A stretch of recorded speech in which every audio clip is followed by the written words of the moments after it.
The Tower of Malevolence, also known as the Harbinger of Disaster, suddenly appeared around the world. Numerous monsters emerged from the tower, plunging humanity into a state of hopelessness as these creatures brought mankind to the brink of extinction. Just when all seemed lost, the first generation of Awakeners appeared. Known as the Founders, they managed to suppress the monsters and eventually conquer and destroy the tower. This victory marked humanity's first triumph against the invasion from another dimension. The Founders were hailed as heroes, and their legacies are commemorated at the Mausoleum of the Founders. A century later, our protagonist, Kannagi Minato, enjoys reading about their legends, which are available in the library. He reads about the great swordsman who, with a mere wooden stick from a tree branch, managed to cut down a 10,000-strong army, and the wise wizard who could chant any magic without incantation. In the current era, these tales are regarded as mere legends or fairy tales. Despite this, Kannagi dreams of marking his name in history, just like the Founders. He knows he possesses the seal of the Chosen Ones. A crest has appeared on his body. With that crest, he pledges to make his name as an Awakened, just as the Founders did. Tragically, while his classmates cheer for passing their qualification test, Kannagi remains silent, staring at his phone, which shows that he failed the hunter's qualification test. In tears, he watches everyone celebrate around him. His classmates tease him, saying they will go to the party to celebrate their admission and ask him to clean some trash. As an Awakened, he knows that writing down their name guarantees passing the test. But he has failed for 3 years in a row and is mocked as a disgrace. This was his last chance to take the test, and he now believes he can never become a hunter. He picks up the trash in the classroom, sadly reflecting that despite getting a full score on the written test and training his aura, his crest seems useless, more like a scar than a blessing. With tears in his eyes, holding a trash can, he shouts that he also wants to be like the Founders. Suddenly, a man calls his name, telling him to hurry to the school gate. Startled, he stutteringly replies that he completely forgot. Sighing, he thinks that if possible, he wants to be idolized and cheered on like the Founders. At the gate, the students are talking about the man standing before them. Izaki Kaise, an A-rank hunter, smiles apologetically to everyone for causing the commotion. Meanwhile, Hizaki's minions shout at him, saying he's late and making Hizaki wait, to which he stutteringly apologizes. Hizaki walks over to his minions, telling them to stop, and asks if he was right that it wasn't like he was bullying the weak. One of his minions tries to explain, but Hizaki, with a creepy smile, asks if they saw the reporters behind him. His minions quickly apologize. One of the reporters then tells Hizaki that they are looking forward to the documentary, and shows Hizaki his picture, saying they would like to use it as the cover. The reporter explains that it was taken at the moment he defeated a dragon with a single slash of his sword, and asks Hizaki what he thinks about it. Hizaki replies that it's a really good picture but a bit embarrassing. Kannagi and Hizaki enrolled in the academy together 3 years ago. Hizaki was a genius who scored at the top of the class in every subject. During their time together, Hizaki has been bullying Kannagi. Kannagi can't believe he needs to spend an entire day with Hizaki during the documentary, making him wonder why Hizaki wants him there. The reporter asks Hizaki who the person behind him is. Hizaki replies that he wants to introduce someone from the same academy generation, but then whisperingly asks one of his minions what his name is again. The minion replies, Kannagi Minato, which Hizaki then tells the reporter. Hizaki adds that although Kannagi's grades aren't great, he always asks Hizaki for favors, leaving him with almost no time for his training.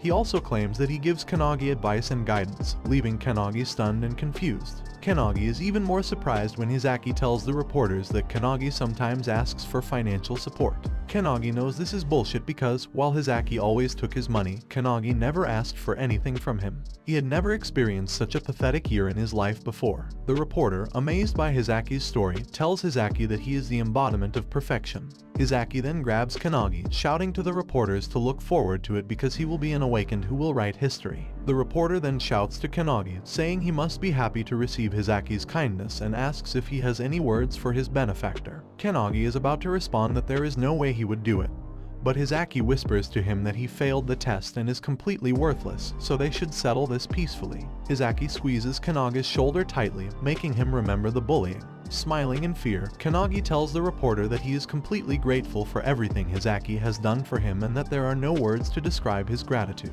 After that, Hizaki walks forward, leaving Kannagi behind, and tells the reporter that since they don't have much time, they should move on to the next topic. Hizaki points to his trophies, leaving Kannagi shaking in fear. Kannagi hears someone behind him questioning if they really need his name in the article, but one of the reporters responds that they don't because no one would be interested anyway. Kannagi realizes that even if someone is evil, as long as they have the power to become a hunter, everyone would be on their side and their name would be remembered. He He tries to stop the tears in his eyes while stutteringly saying his name. Suddenly, someone shouts his name, shocking him. He sees Hizaki and his minions walking closer, with Hizaki telling him to come to the mausoleum of the founders after school. Kannagi asks why and wonders what is happening and what will happen after, but Hizaki just smiles and asks if he wants to take a re-examination, confusing Kannagi even more. Hizaki tells him that he will talk to the association. When Kannagi asks why Hizaki is doing this, Hizaki responds that it's a way to increase his popularity. And the last scene of the documentary is set at the mausoleum, so they need to film there and discuss it afterwards. Hizaki then warns him that he must come. Kannagi wonders if this is real but thinks that even though he hates the idea of being used by Hizaki to increase his popularity, it's another chance for him regardless of the situation. He smiles, swearing that this time, he will pass for sure. Later, in the Mausoleum of the Founders, the reporter captures footage of Hizaki, saying, "At the Mausoleum of the Founders, a single top-class hunter pledges to protect humanity's future, and this moment is truly picture-perfect." After that, the reporters tell Hizaki they managed to take a good picture and thank him for his time during his busy day. Hizaki replies that he looks forward to the article. Once the reporters leave, Hizaki moves further into the mausoleum. When he arrives where his minions are waiting, he asks if they have found the entry point. His minions excitedly reply that they have and point to a secret pathway, asking if it is the one they were looking for. Suddenly, someone asks from behind what they are doing. Hizaki nonchalantly asks if he hasn't figured it out yet, and tells him it's a treasure hunt. Kannagi angrily shouts at Hizaki, calling him a grave bandit and asking if he even understands who is resting in that place. Hizaki responds that of course he knows, but then he kicks one of the founders' statues and asks if he's right that it's only the rotten bodies of the past. He explains that they couldn't let the chance slip away to become millionaires and dismisses the importance of the founders' remains, saying they are just dead bodies and don't matter. Kannagi acknowledges that the founders were amazing, which is why he wants to be like them, an awakened whose name is marked in history. Enraged, Kannagi rushes to attack Hizaki, calling him a bastard. However, Hizaki sidesteps swiftly and punches him hard in the stomach, making him cough up blood. He collapses to the ground, clutching his stomach in pain, while Hizaki berates him for daring to attack. Hizaki continues to assault him, making him think he might die. But then one of Hizaki's minions calls out, saying they've found something and shows a lot of valuable items, which shocks him. Hizaki grabs a circular crystal and excitedly asks if the aura is emitting from the item itself.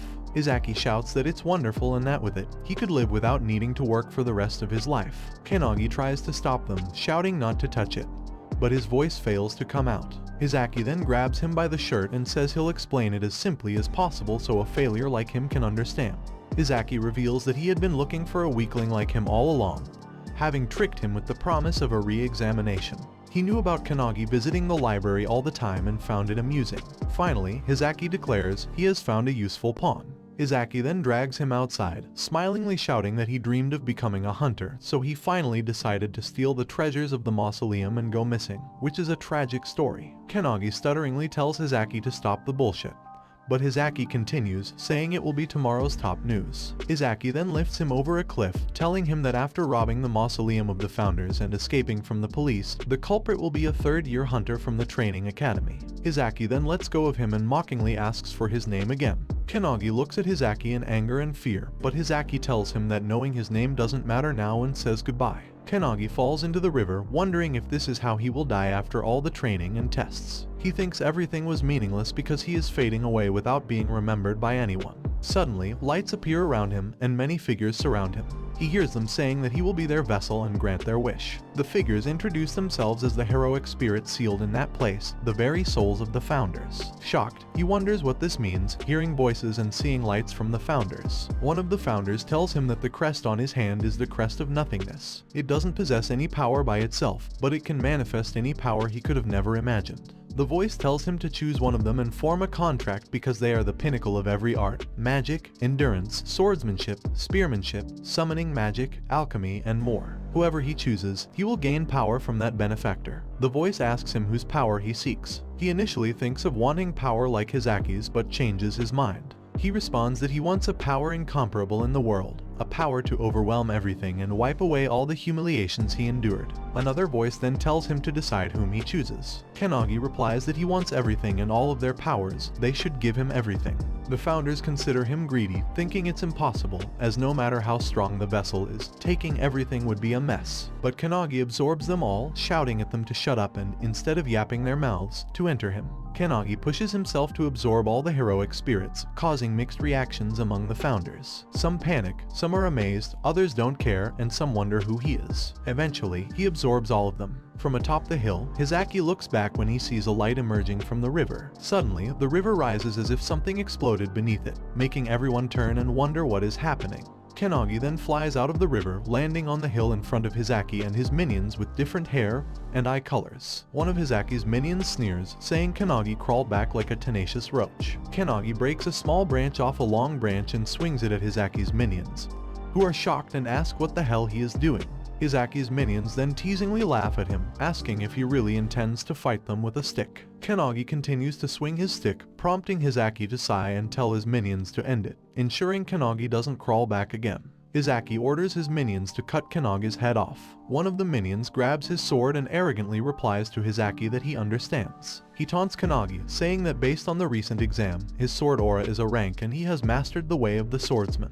He tells Kannagi to be grateful to be cut down by him. Kannagi simply responds, mastering the way of the swordsman. The man then jumps towards Kannagi, slashing at him with his sword. Smiling, the man stops behind him, but then blood begins to pour from all over his body and head as if he had been slashed. The man screams in pain, while Hizaki and the other minion look on in shock, unable to believe what they are seeing. Kannagi then tells the man that he has mastered the way of the swordsman and asks him what kind of swordsmanship he uses. The other minion casts a spell, calling upon the green cradle and the gaze of destruction. Kannagi points his finger at the minion and tells him that he is slow. He then attacks the minion with a spell, Thunderbolt Haddad, without any incantation. The minion cannot believe it, and a powerful thunderbolt strikes him, electrocuting him to death. Hizaki cannot believe that Kannagi cut down his minion with nothing but a mere branch and cast magic without any incantation. Hizaki recalls the legend of a great swordsman who, long ago, cut down a 10,000-strong army with only a single wooden stick, and a wizard who could chant any magic without incantation.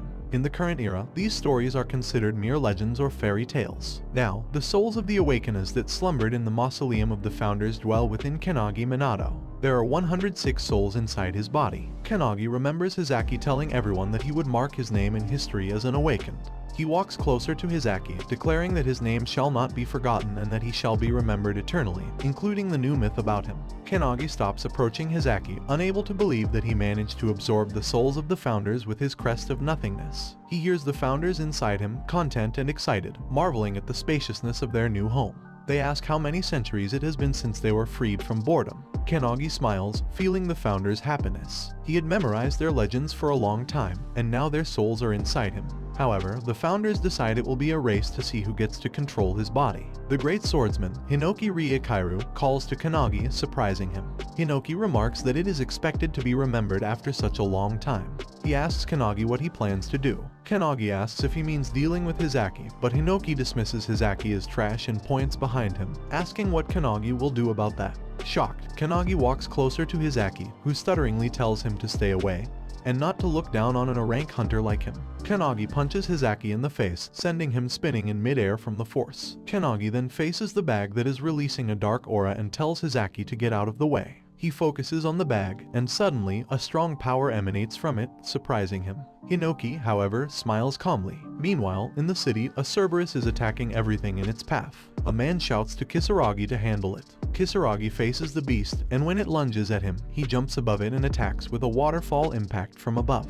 The people cheer in amazement, shouting that Kisaragi instantly killed an A-rank monster. The S-rank hunter, Kisaragi, thanks them for their compliments and asks where Hizaki is. The man tells Kisaragi that because of an interview, it must be nice to be called a young hope. But Kisaragi tells the man not to say it like that. If Hizaki becomes more popular, their guild's reputation will also rise. They decide to get a drink after filing a report when they hear a strong growl and feel intense pressure. Everyone panics, wondering if it is a demon. Kisaragi looked back when he heard his team in pain and saw normal people collapsing and hunters struggling because of the pressure. He noticed that A-rank and B-rank hunters couldn't stand against it, indicating it was an S-rank monster, so Kisaragi immediately made a call. Meanwhile, on the street, people passed out due to the pressure, which was coming from the mausoleum of the founders. Hizaki, shakingly sitting up, was surprised to see a huge monster emerging from the bag in front of them. He asked if it was a demon and what the hell it was. Kannagi replied that it was because Hizaki had opened the mausoleum, releasing one of the boss monsters from the tower that was sealed there. The seal was undone when Hizaki took the items away.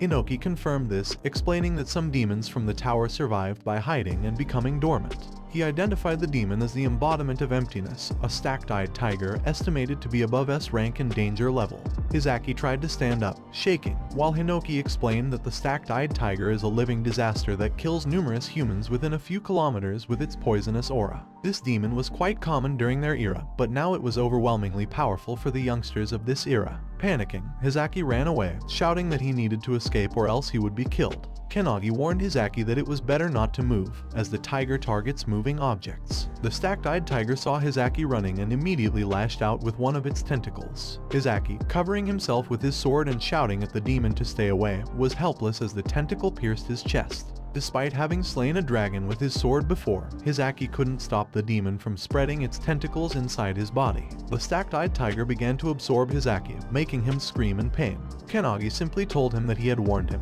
Hinoki then wrapped his hand around Kannagi and asked if he would give his body to him completely. Hinoki then asked if Kannagi wanted to see the founder Hinoki's one-handed sword style, thinking he would take the vessel while the others were distracted. Kannagi responded that he didn't mind lending his body, to which Hinoki excitedly agreed. However, another founder grabbed Hinoki and accused him of trying to run away with such a strong vessel, claiming it for themselves. Realizing he had been noticed, Hinoki tried to calm everyone down. They all stopped when Kannagi told them he had one condition: he would only lend his body to everyone. This confused them. Kannagi tells the founders that he will definitely surpass all of them and, in time, reach the same heights they did. He also wants to see how strong he will become. He then challenges them to show him what they've got. Hinoki wonders what Kanaga's deal is, thinking he's insane while drawing his sword. Hinoki then takes control of Kanaga's body and shouts to the other founders that they should join in. He slashes the demon with the stick, aided by Hinoki, severing one of the demon's arms. The demon launches its other arm to attack, but Kannagi, while looking at the chopped stick in his hand, manages to dodge as another founder possesses his body. He then uses his hand to cut the demon's arm, shocking the demon. Kannagi grabs a huge stick from the ground, and the spearman founder possesses his body, using the stick as a spear to attack the demon. Another founder then possesses him, allowing him to easily dodge the demon's attacks. The old founder takes over, enabling Kannagi to grab the demon's tentacle and slam it into the ground with immense force. The demon is flung into the air, and Kannagi grabs the bag. The archer founder possesses him, and he aims and successfully hits the demon in the head. It screams in pain as its blood spreads around. Kannagi wipes his face and continuously attacks the demon in different ways as the founders possess his body one by one. Hinoki then takes control again and grabs Hizaki's broken sword from the ground. The demon attempts a surprise underground attack, but Kanaga's eyes turn yellow as the great wizard possesses him and electrocutes the demon.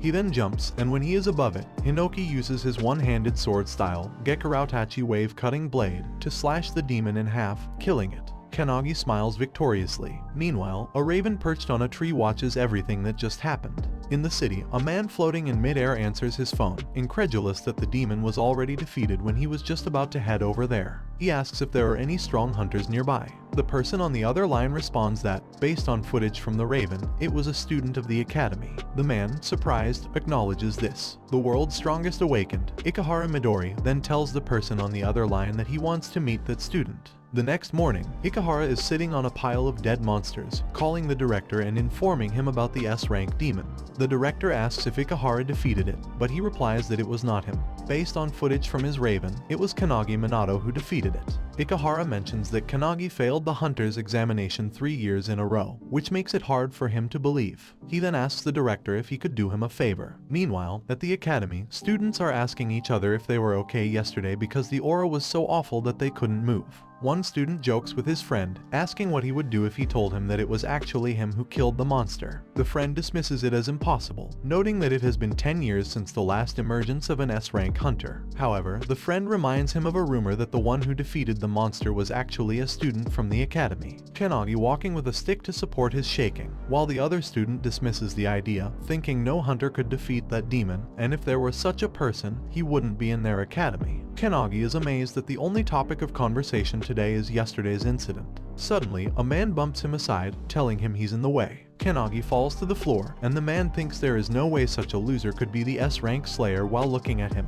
Kannagi knows he defeated the demon yesterday, but it was because he lent his body to the founders. Now, his body is painfully torn apart as the recoil. Someone then laughingly asks him if he is completely okay with it, and when he looks up, he sees it as Hinoki. Hinoki tells him to get a grip and asks if he wanted to surpass them. Kannagi remembers saying it last night and confidently responds that he did. He pushes himself to stand up while Hinoki laughingly tells him to show his guts. Hinoki looks at the students and notices that the level of the Awakeners in this era is too low, more or less the same as normal humans, which he considers trash. Hinoki also thinks that if the tower were to emerge right at that moment, the world would surely end. But then Hinoki is surprised to sense someone with a strong aura. Kannagi asks Hinoki what is wrong, but Hinoki replies it's nothing, though he thinks that just now he felt a tremendous aura. Suddenly, a professor shouted for Kannagi to hurry up and come over. Apologizing, Kannagi asked if it was his letter of resignation, knowing that he had only 3 chances to take the test and that the hunter's qualification test can only be taken from the training academy, meaning he would need to start over from the general admission slot.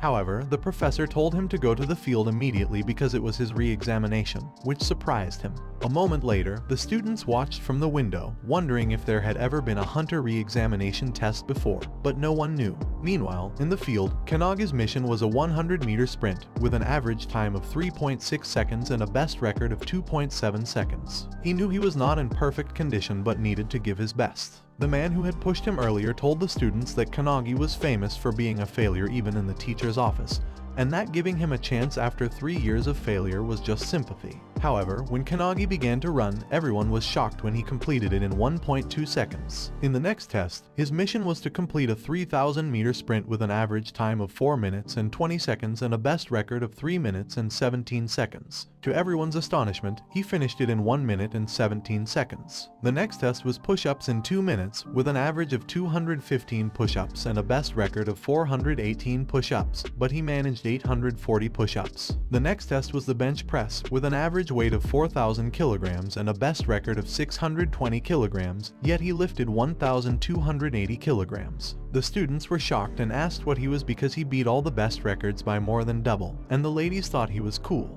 Kannagi wondered if the founders were still lending him with their powers, but Hinoki knew they wouldn't help with something like this and that they hadn't done anything. Meanwhile, in the headmaster's office, the headmaster gave Ikehara all the current records of Kannagi Minato. Ikehara thanked the headmaster and was amazed at Kannagi's records. The headmaster told Ikehara that when he heard about the request for re-examination, he thought something was wrong. Even though Kannagi's physical abilities are amazing, the real issue is his magic capacity because, in all the tests over the past 3 years, Kannagi's capacity was immeasurable, and he essentially had no mana, so the headmaster thought it would be a waste of their attention. Ikehara's secretary commented that this was what they expected of Kannagi, but Ikehara just laughed and said they would see about it. Meanwhile, in the field, he was taking the magic measurement test. The professor asked if he understood how the measurement worked and explained that he had to use his magic to spin the giant fans within 30 seconds. The number of rotations would determine his score. He replied that he did. The average score for the test was 1,513 spins, and the best record was 4,022 spins. He stretched out his hand, remembering that in the past 3 years, he couldn't even move the fans, no matter how hard he tried.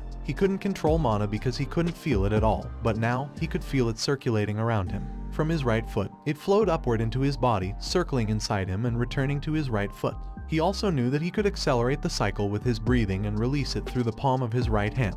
The professor then shouted for him to start. He released his mana into the fan, and the count machine began to register the spins. Suddenly, the fan spun rapidly, speeding up the count and shocking the professors. The fan turned so fast that the counting machine couldn't keep up, and the air from the fan made it difficult for the professors to see the score. Then, the machine holding the fan exploded, and the fan flew away. It soared towards a building, causing the students to panic, and crashed directly into the headmaster's office, causing a loud explosion. The headmaster narrowly avoided being hit and collapsed from the shock. Ikehara's secretary was in disbelief, but Ikehara laughed, saying it seemed Kannagi and he were alike. Ikehara then looked at him, declaring that Kannagi was the second person in history, after him, to achieve an immeasurable score. The professor, who had witnessed everything, shouted that he had passed the hunter examination. The students cheered for him, exclaiming that he had achieved the best record in every test. He looked at his hand in disbelief, tears streaming down his face, and thanked them profusely, amazed that the power had been inside him all this time.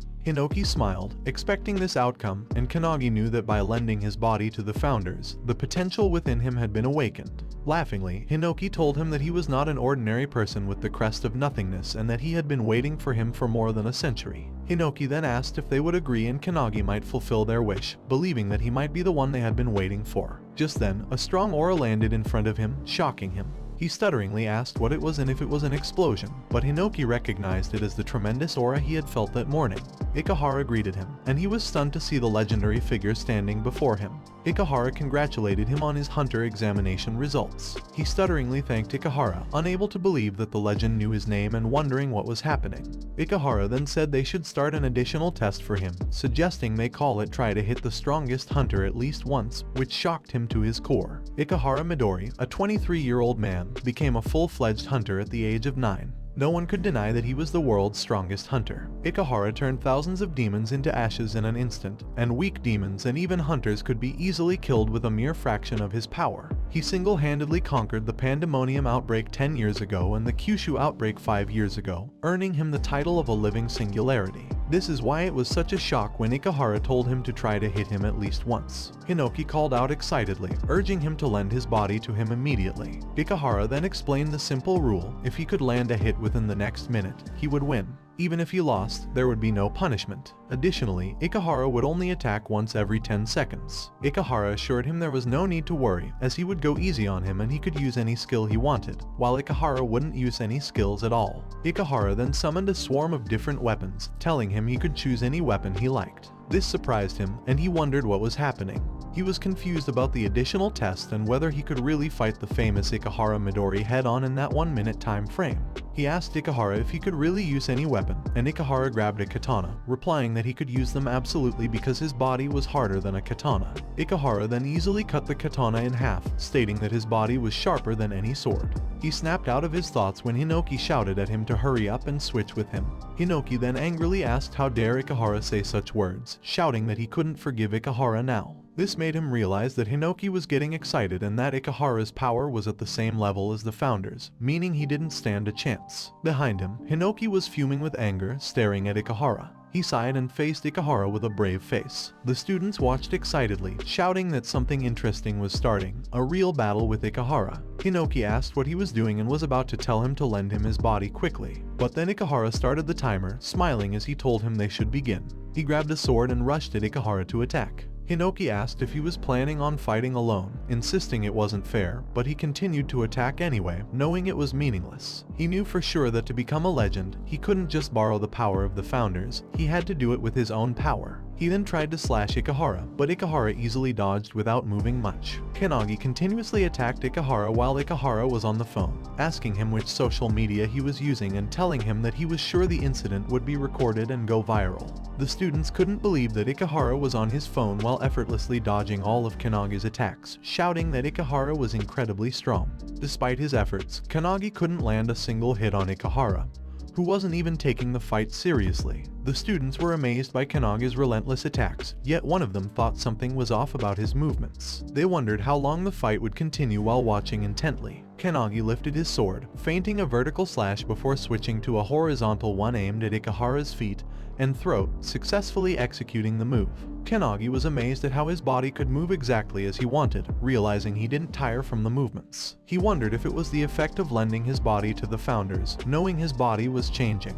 His thoughts were interrupted when Ikehara placed a finger on Kannagi's head, preparing to flick him, and mentioned that 10 seconds had already passed. Fortunately, Kannagi dodged in time, but Ikehara's released power destroyed the field, making Kannagi realize that his head would have been gone if the attack had hit. Ikehara looked at his hand in confusion, thinking it was strange since he didn't sense any evil from Kannagi and couldn't believe he had mistakenly adjusted his output. Meanwhile, Kannagi panicked, knowing he would be killed at this rate, and tried to recall the feeling of his stronger self. He then released a strong aura, surprising Ikehara. Kannagi attacked Ikehara again, and the students were amazed by his increasing speed, though he still couldn't land a hit. The students shouted that the camera couldn't keep up with their movements. Ikehara noticed Kannagi's increased speed and sensed a different atmosphere, wondering if there was a condition to activate this power or if Kannagi wanted to keep it a secret.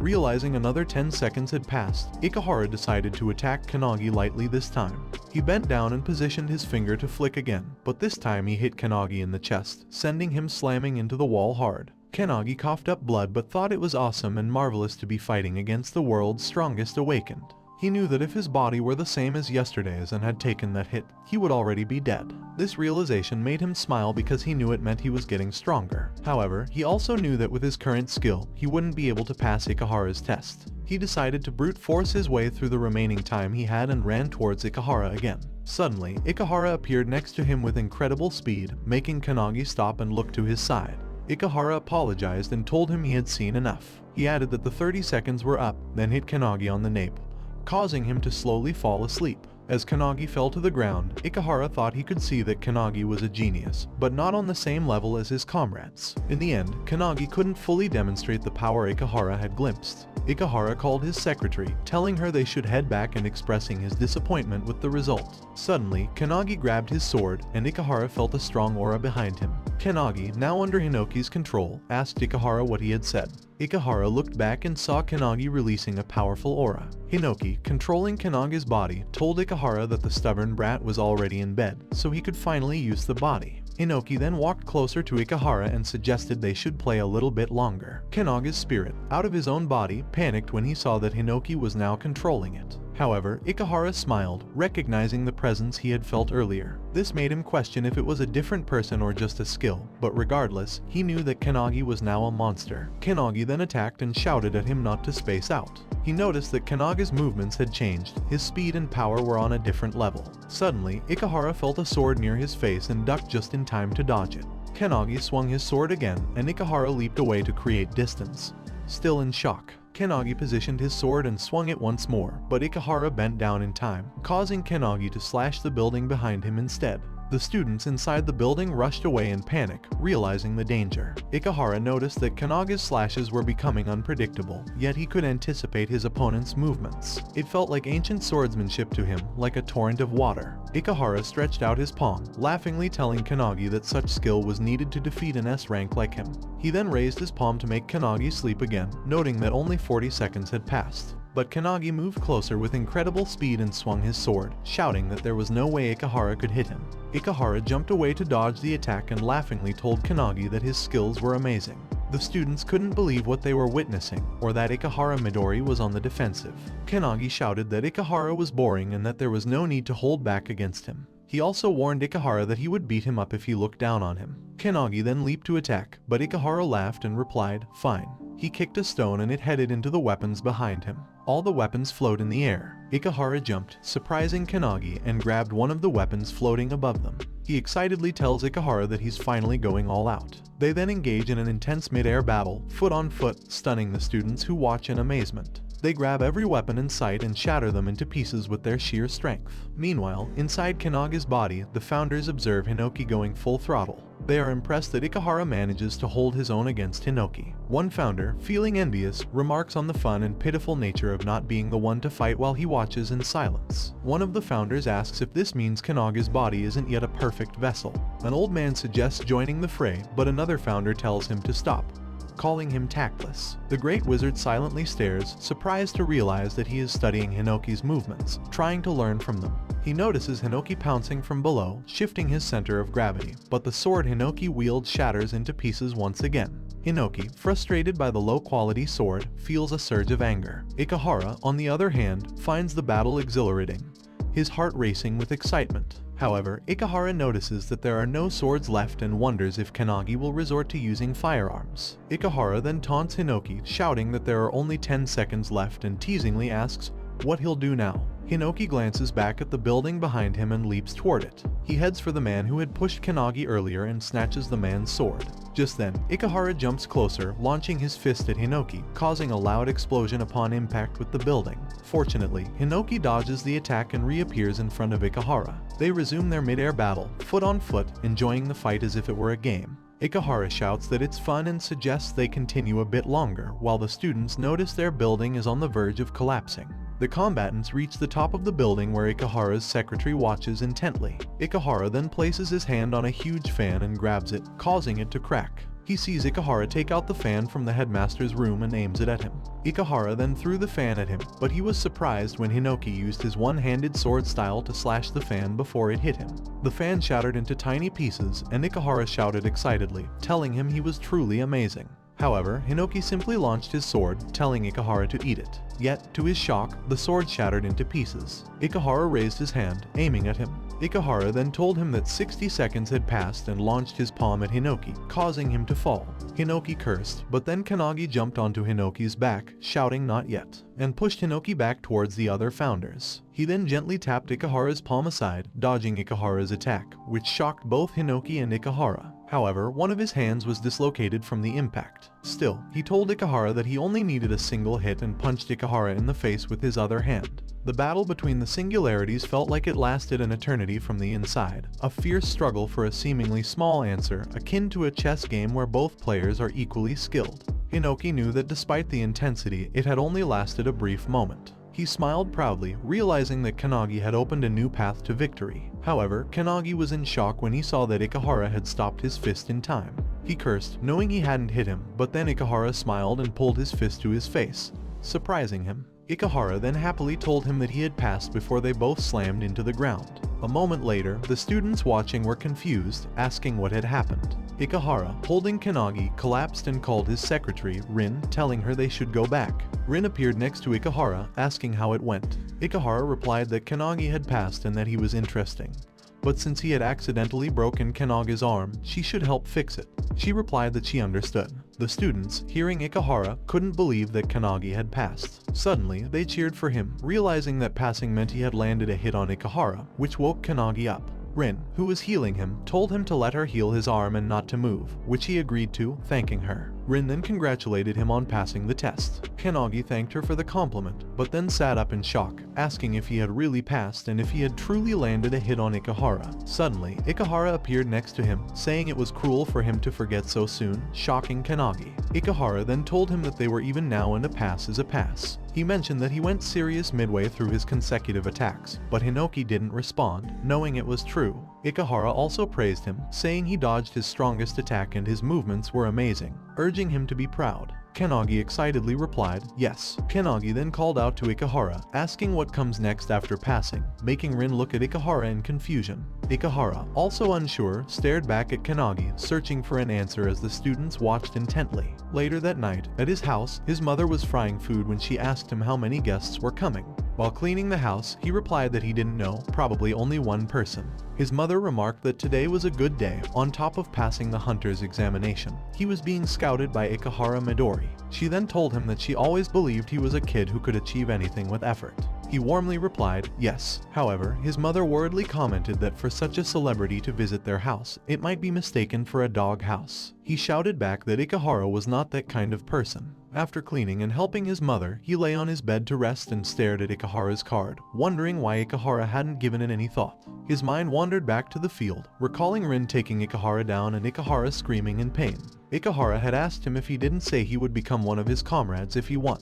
He replied, thinking he hadn't heard such words, making Rin more furious as she tightly grabbed Ikahara's feet, causing him to scream in pain. Ikahara then told him that there were too many eyes around and asked if he could visit his home tonight to discuss things in detail. He promised to explain the choices available and reveal who their real enemies were. He pondered who their real enemies could be, knowing that the tower was already destroyed by the founders and that the current hunter's task was to hunt the monsters that had escaped from the dimensional crack.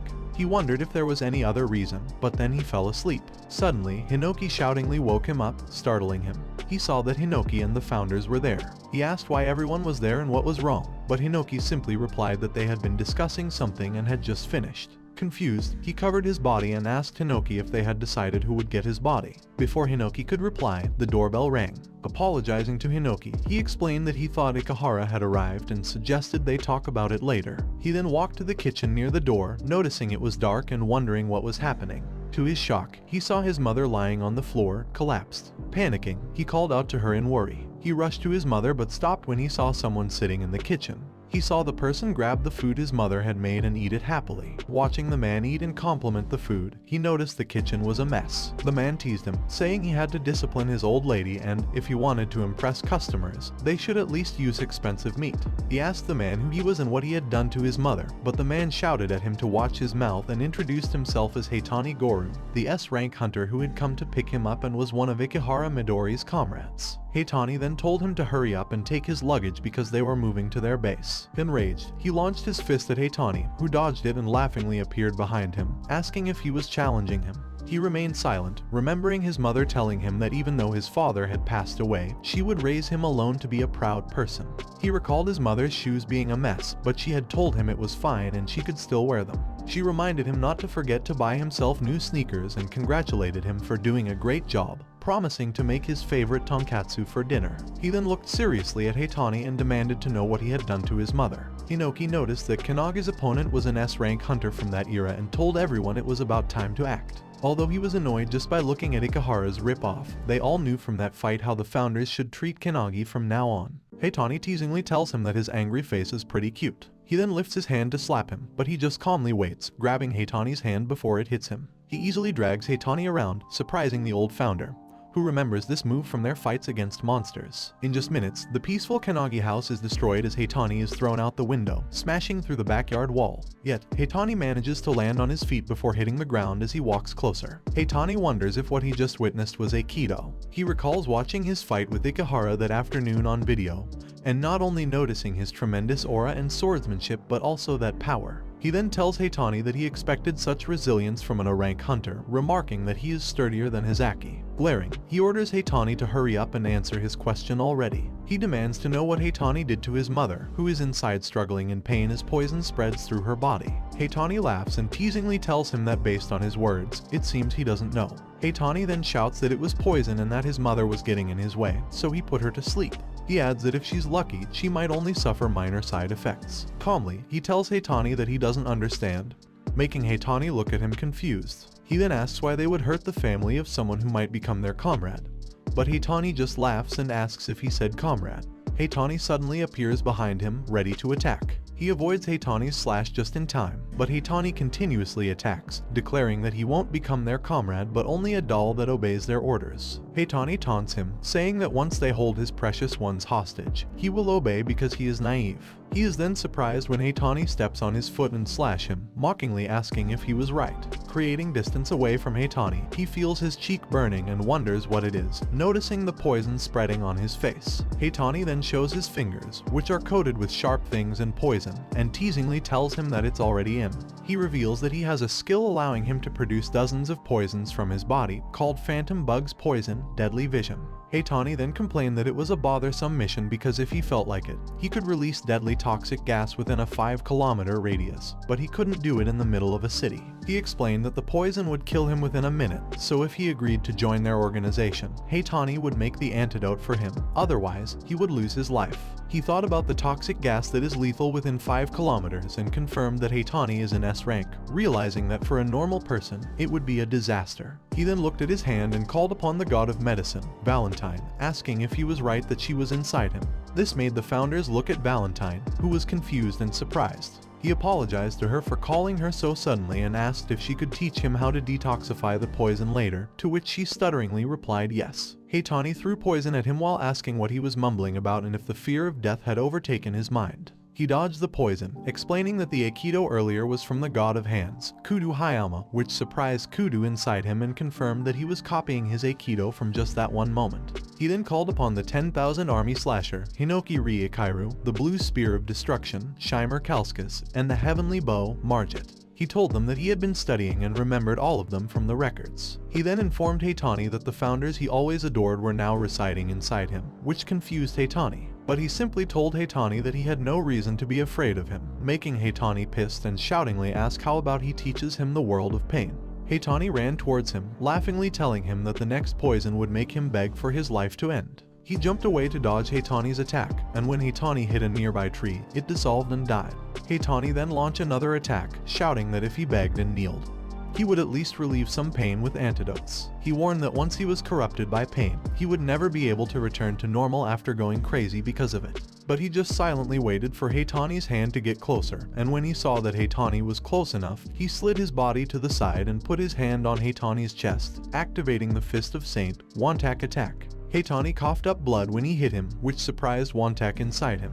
Heitani then slammed into a streetlight from the force, and he kicked his face with the feet of light, Eilerson, throwing him a distance away, which surprised Eilerson inside him. Yet Heitani managed to stand on his feet, and he swiftly appeared in front of him. As he launched an attack at Heitani, Heitani retaliated with both of his hands.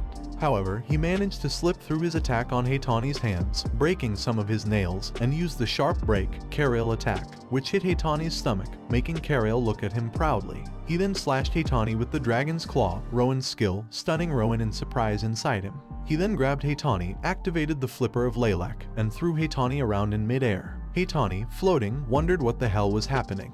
He knew that once someone is exposed to poison, their judgment should be clouded and the poison should have already affected his nervous system. Yet he was still moving fine and strong. He then activated the Magus of Truth, Melch's Silencias, which surprised her, and then released it on Heitani, causing a loud explosion and leaving all the founders in disbelief. Hinoki asked the founders if he was right that they all saw it and told them that just after defeating that insect once, Kannagi was copying all of their moves, both physical and magical.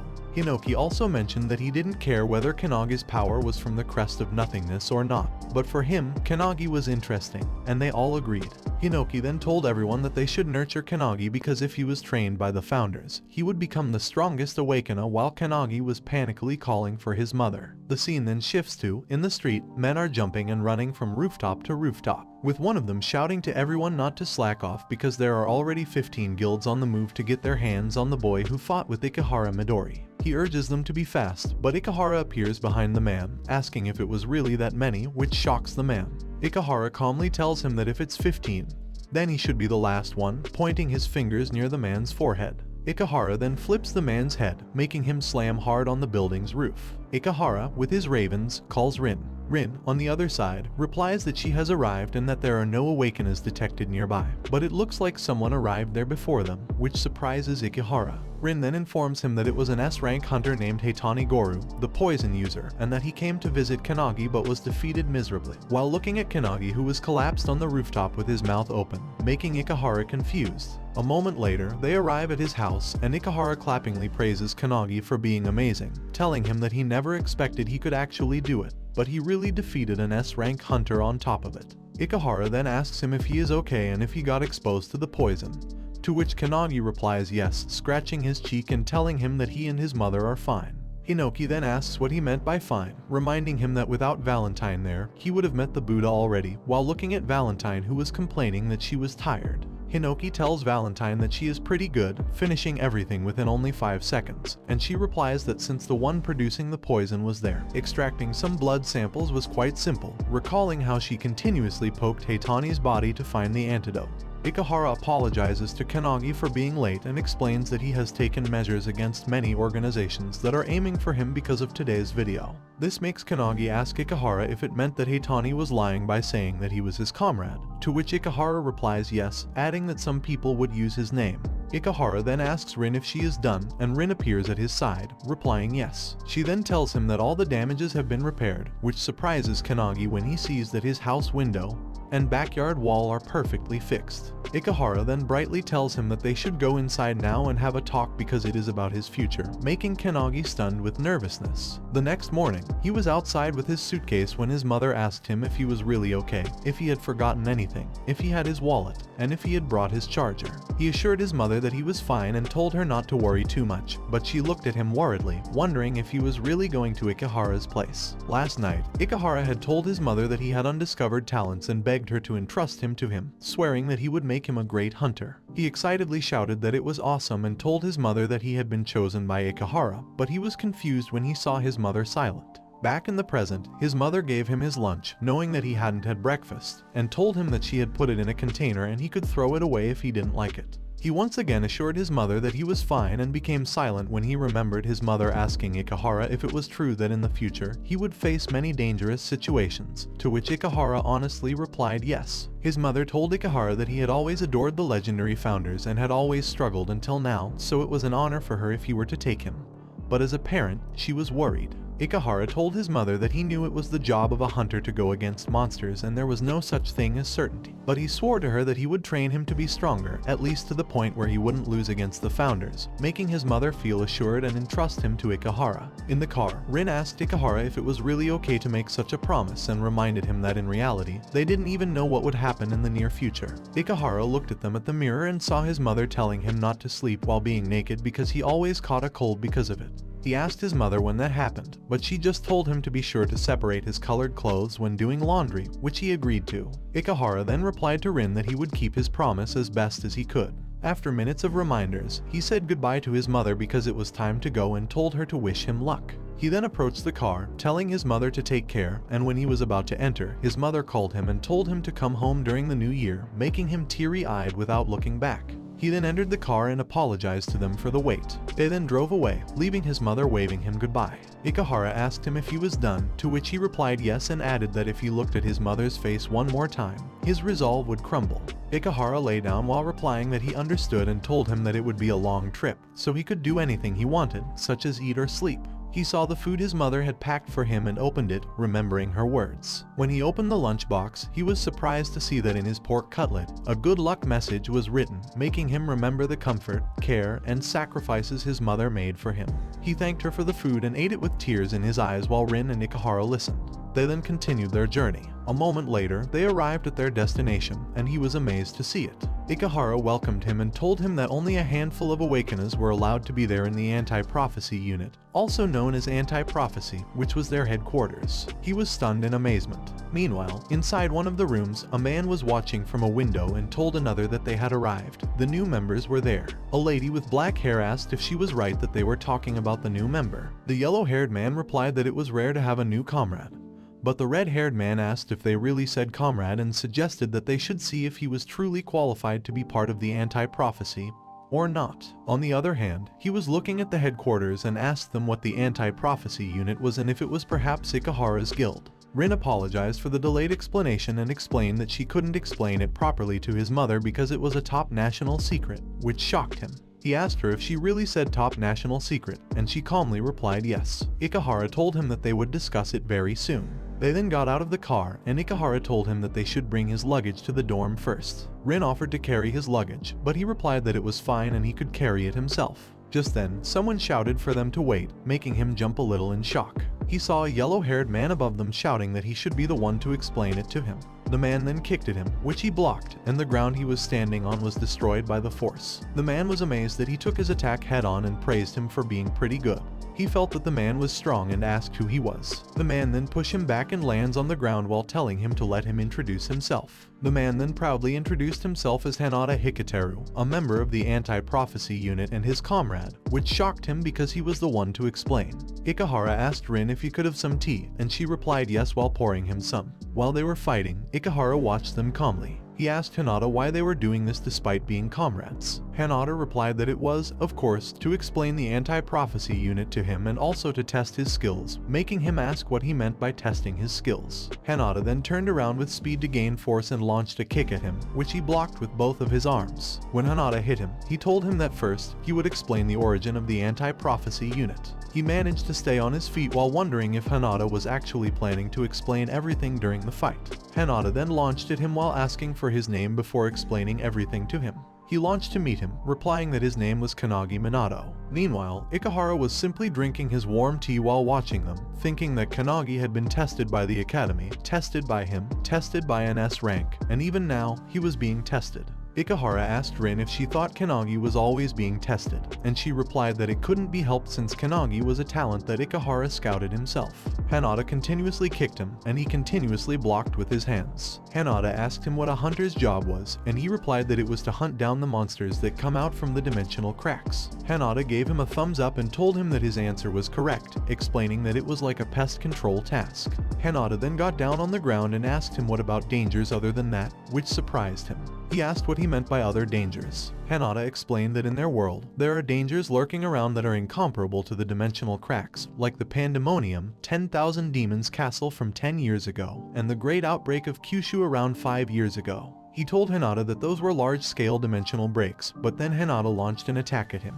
He managed to block it in time but was thrown back while Hanada told him that he was right and it is what they'll teach him at the academy, and was public knowledge. He was then surprised when Hanada appeared above him at speed, ready to axe kick him, telling him that in reality, it was different. As his foot came crashing down, it struck the tree behind his target, slicing it cleanly in half. Luckily, he managed to dodge just in time. Hanada explained that those were invasions from different dimensions, the same as the Tower of Malevolence from 300 years ago, which was an emergency situation. He couldn't believe it was the same as the tower, but Hanada also told him that the invasion had not yet ended because someone from another world was targeting their world with malicious intent. Hanada then walked closer to him, telling him that he didn't know why the Awakeners were getting weaker compared to the era of the tower, and that there were very few people who had the power on the same level as the founders. He asked Hanada what they should do, and Hanada replied that it was the reason why they existed. Hanada explained that those who could foresee the future with their skills and identify the appearance of these dangers would only tell the elites to deal with those dangers, and those elites were them, the anti-prophecy unit, making Ikahara and Rin proudly smile. He realized that they were an organization to prevent those prophecies. Hanada then told him that starting today, he was one of them. He mentioned that he was the first person who could block his kicks in a row, so he welcomed him. Hanada then extended his hand, welcoming him to the anti-prophecy unit. He shook Hanada's hand while Ikahara and Rin clapped for them. Hanada then called the other Awakeners and shouted that he had recognized his skill. They appeared above the house, and Hanada asked them what they would do, but they just silently stared at him and vanished, surprising him. Ikahara commented that they disappeared just like villains. Hanada sighed, shaking his head, and said that it seemed they wanted to see it with their own eyes. Hanada then told Ikahara to let him take it from there, and Ikahara left him with Hanada. Hanada helped him with his luggage and told him that he would show him his room in the dormitory, to which he thanked Hanada. When night arrived, he was settled in his dormitory room, busy thinking about the organization that dealt with the prophecy in the world. He wondered if the founders had also dealt with the same crisis during the era of the tower, and if he was also fighting against something that had been predicted. He grew anxious thinking about it, but then someone told him that he could just train himself, making him surprised. He saw that it was Hinoki with the other founders. He apologized to them because he hadn't talked with them, but Hinoki told him that he would now share their decision as the founders. They decided to train him to be the strongest Awakener. Just like Ikahara, with everyone together, he could become the strongest Awakener in history, and the disciple of the founders. He was surprised and asked them if they wanted him to be their disciple, to which Hinoki replied yes. He asked why and if they weren't planning on taking over his body. Hinoki laughingly replied that it was indeed a fine suggestion, but they would all be fighting for it, making him imagine a battle royale between the founders. He shouted at them not to fight because of him. Hinoki explained that it was like that at the beginning, but after looking at him thoroughly, they changed their minds. Instead of using his body for their benefit, training him seemed more interesting. Hinoki told him that when he defeated the poison user, he was able to copy all of their moves even though they were only used once. Although it was not at the same level and as proficient as theirs, he had grasped the basics already. Hinoki then asked if he understood how great his achievement was, adding that he didn't know whether it was the effect of his crest of nothingness or not, but his greatest talent was his learning speed, and that talent was stronger than any of the founders. Tears then dropped from his eyes as he listened to Hinoki's words. He remembered the trainer's disappointed looks and their comments that it seemed like he didn't have any talent. Until now, no one had any expectations for him at all, and everything felt just like a dream. He was treated like trash and continuously bullied because he failed the hunter's qualification test 3 times. He also remembered his classmates laughingly shouting at him to stop already and people always forgetting his name because they didn't care about him. No one believed in his future, yet Ikahara and Hinoki, who were big figures, recognized him, making him wonder if it was okay for such happiness to appear in his life. He couldn't believe that the people he had been admiring all this time were expecting him and had such high hopes for him. Hinoki smiled upon seeing his reaction and held him, telling him not to cry. Hinoki then explained that their souls resided inside him, especially during his sleep, so he could use the space inside freely without being bound by space or time. He told him that they would give him 100 hours worth of training every day. During the afternoon, he would train with the anti-prophecy unit, and at night, during his sleep, it would be more training. This meant they wouldn't let him have a peaceful sleep anymore, but he knew he had already resolved himself. Confidently, he replied yes and respectfully told them that he was counting on them. The night went on, and hours later, the sun rose brightly. Hanada was peacefully washing his face in the bathroom when he walked in. Hanada noticed him and greeted him with a good morning. He greeted Hanada back but still looked sleepy. He agreed, explaining that he was still not used to it yet. Hanada told him that he understood because he had felt the same way during his first day in the dorm. However, Hanada then noticed something and saw a strong aura coming out of his body, which surprised him. Hanada tried to kick him, but he simply lowered his head and spit out the water in his mouth at the same time. He walked away, telling Hanada to stop messing around in the morning because he was still sleepy, and that he would go to the cafeteria first. Hanada wondered what was happening, knowing that he had kicked him faster than yesterday, but he easily dodged it. A moment later, in the cafeteria of the anti-prophecy unit, Hinata saw a good spot and asked someone who was eating fruit if she would mind if they joined her, to which the lady replied yes. Hinata then sat down in front of her and told him to sit next to him. He then remembered that the lady in front of him was one of the comrades that Hinata had introduced yesterday. The lady then seriously called him the new guy and told him that he was finally there, making him notice that she didn't seem to welcome him. Nevertheless, he greeted her and introduced himself. She told him that she didn't care and didn't want to remember his name. She then pointed her fork at him and told him that she would call him by his name once she had accepted him. Until then, it was training time, so she would have him come with her to crush a prophecy. In 1945, the first book of prophecy was found on the continent of Antarctica at a depth of 3,000 meters inside the ice. It was called the Book of Doom. Its words are so rough that it feels like they were written by a child. The book predicted that 80 years in the future, the world would be attacked, and various future disasters were also written in it. The world decided to believe the book. While they were in the car, the lady then asked him why he thought they believed the book. He looked at the lady and told her that he still didn't know her name, but she just asked him if she had an obligation to say it and told him to hurry and answer her question. He replied that it was because the prophecy really happened.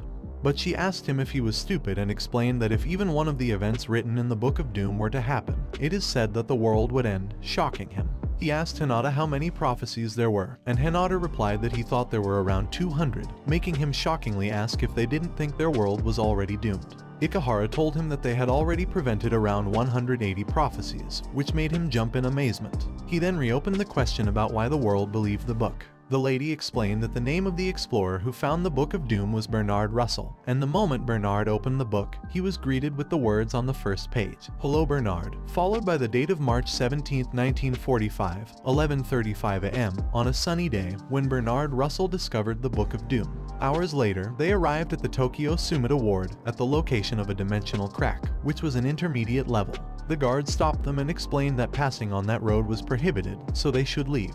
However, they just walked past them at speed, surprising the guards. He asked if it was okay, to which Hinata replied yes. The lady then explained, the third world was the dark side of the moon, the invasive pandemic, and the floating trees. Every one of them was an emergency and a serious crisis. Also, the pandemonium outbreak that Ikehara closed. Even if there are some exceptions in the Book of Doom, we already knew that there are many other grimoires of prophecies around the world. So, in order to collect and analyze the pieces of information and act accordingly, the Anti-Prophecy Unit was established. It deals with Rank 3 destruction of one or multiple regions, Rank 2 national emergencies, Rank 1 affecting the environment of the whole planet, and the special rank and super dangerous destruction of the world, as mentioned in the Book of Doom. He replied that he understood and asked her in a panic if those jobs were only for them from now on. She calmly replied that it was given, of course, after joining the Anti-Prophecy Unit. The man then told Kisaragi that someone was coming and saw them walking past the cautious yellow line, asking if they were civilians. Kisaragi shouted to them that the place was dangerous,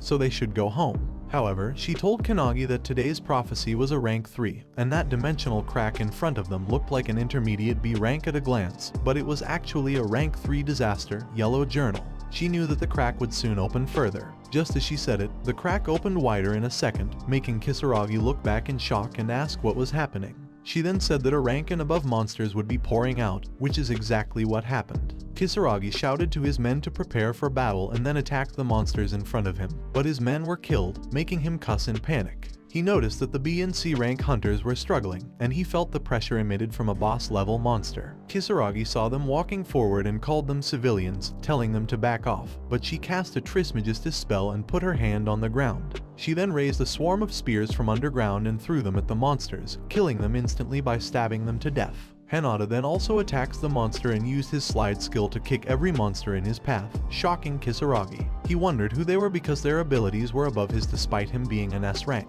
The lady told Kisaragi to retreat now because, from their perspective, he was a civilian. Kisaragi noticed the emblem on her hand and recognized that they were from the government. Suddenly, a huge hand came out of the dimensional crack, tearing it wider, and they knew that the beastman Gilia Ulnir in front of them was above S rank. Hinata and the lady immediately rushed to attack the beastman, making Kisaragi panic and shout to them not to attack it carelessly, but they didn't listen and launched their attack together. However, Hinata was surprised when his kicks were deflected, realizing that it had anti-physical armor. Hinata jumped away as it launched toward the lady, who immediately gathered an attack in front of her to counter-attack. but then he appeared in front of her, surprising and confusing her. He simply stopped the beastman with his bare hand and used his one-tack skill, breaking the beastman armor and the ground around them from the impact. The beastman then exploded, stunning everyone in shock. Hinata knew it was a penetration shock. Moreover, he couldn't believe that he had beaten an S+ rank monster with a single hit, confirming his intuition that morning was correct. He was getting stronger in a single night. The lady shouted at him that it was unnecessary, but he knew that against an enemy with high physical resistance, using Kai to destroy the enemy from the inside was the best. He had learned it from Wantak, the 5th Saint, the previous night, the basics of penetration attack. He then looked back at the lady and told her that he went in and saved her, so at least she should tell him her name. She replied that her name was Shinomiya Akane. Hinata then used his physical enhancement skill to attack the monsters that had just emerged from the crack. Shinomiya drenched the monsters in front of her with mercury and then turned it into an explosion with her Mercurius Reject skill. They both shouted that, just like Kannagi said, it was easier if they broke them from the inside. Shinomiya then called to him and told him that they were going inside. Kisaragi shockingly told them that inside that dimensional crack was a completely different world, and that no matter what, it was insane. But he just ran past Kisaragi, heading to the crack while shouting that he was coming.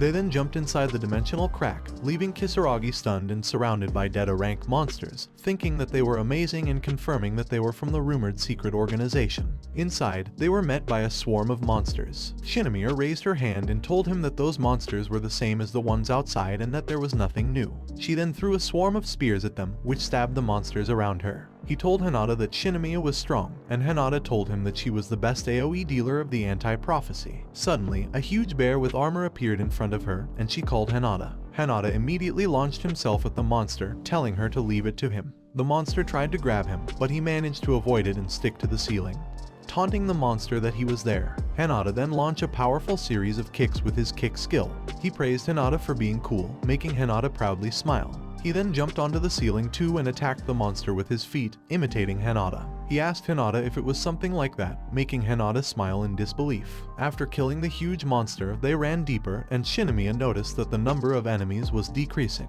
making her ask if they were finally there. He was shocked when he saw a huge different place inside the dimension, and suddenly, they heard a loud growl coming from above them. A monster then descended in front of them, and they were all shocked to see how huge it was. The Minotaur monster furiously screamed, revealing itself as the boss, the Blind Minotaur, which was S3+ rank. Shinomiya told it that it was finally there and asked if it was the boss of that place. She then activated her Trismegistus power, and a strong light appeared beneath the Minotaur. Golden spears emerged from the ground, and she used her Eldorado skill to attack the Minotaur. She shouted to him that rule number 1 against a strong enemy was to use their strongest attack first, and not give them any chance to counterattack. She then shouted to them that she was going all out until her consciousness faded and she would leave the finishing blow to them. Hinata released his power while laughingly saying that it must be nice to have a flashy skill just like Shinomiya. He stood in the back, stunned in amazement at their attacks, but he told them that it was not enough, making them glance back at him confused. Shinomiya shoutingly asked him if he had any complaints about her strongest attack,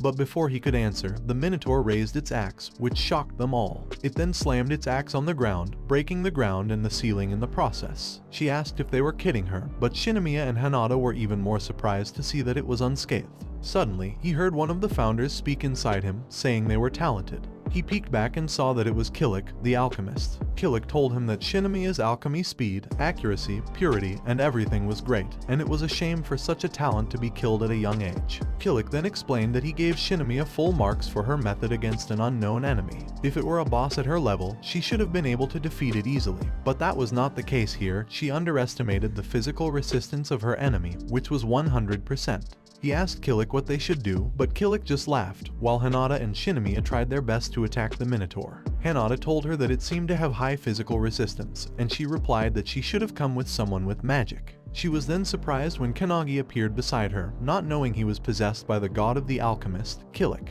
Killik began to cast a huge Trismegistus, while Killik tells him to lend him his body for a moment because he would show an example to Shinomiya. He used the Mercurius skill to successfully affect the Minotaur. Shinomiya was surprised and shouted, asking him how he was able to use the same skill as her and what he had just done.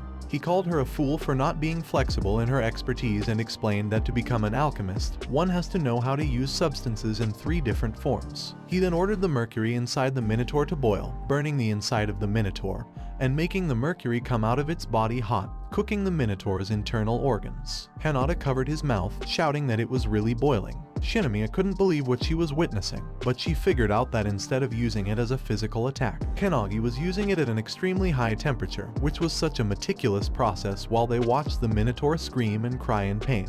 Kilik then came out of his body and told him that he was fine with him but wanted Shinomiya to become his disciple too, making Kannagi worriedly tell Kilik to stop joking around. Minutes later, the S3 plus boss Blind Minotaur was completely dissolved, and with the defeat of the Blind Minotaur boss, stopping the rank 3 prophecy Yellow Journal succeeded. Shinomiya thought it was impossible because the only skills that should be usable by an Awakener are those that reside in their crest. Kannagi was supposed to be in the same class as Hinata, a Taijutsu user, yet Kannagi could use alchemy just like her. This made her wonder who Kannagi really was. He then extended his hand to her and introduced himself as Kannagi Minato, telling her to remember him well. This made her angry, yet she accepted his hand and replied that she would remember him very well. Hinata watched them with a smile, thinking that Kannagi was finally being recognized by Shinomiya. A moment later, outside the crack, the adventurers noticed that the dimensional crack was closing, making them panic. They wondered what the hell was happening inside. Just then, Kannagi emerged, followed by Hinata, which made the men cheer and shout that the people who went inside had returned safely. Kannagi tried to help Shinomiya, but she ignored him and jumped out on her own just as the crack disappeared.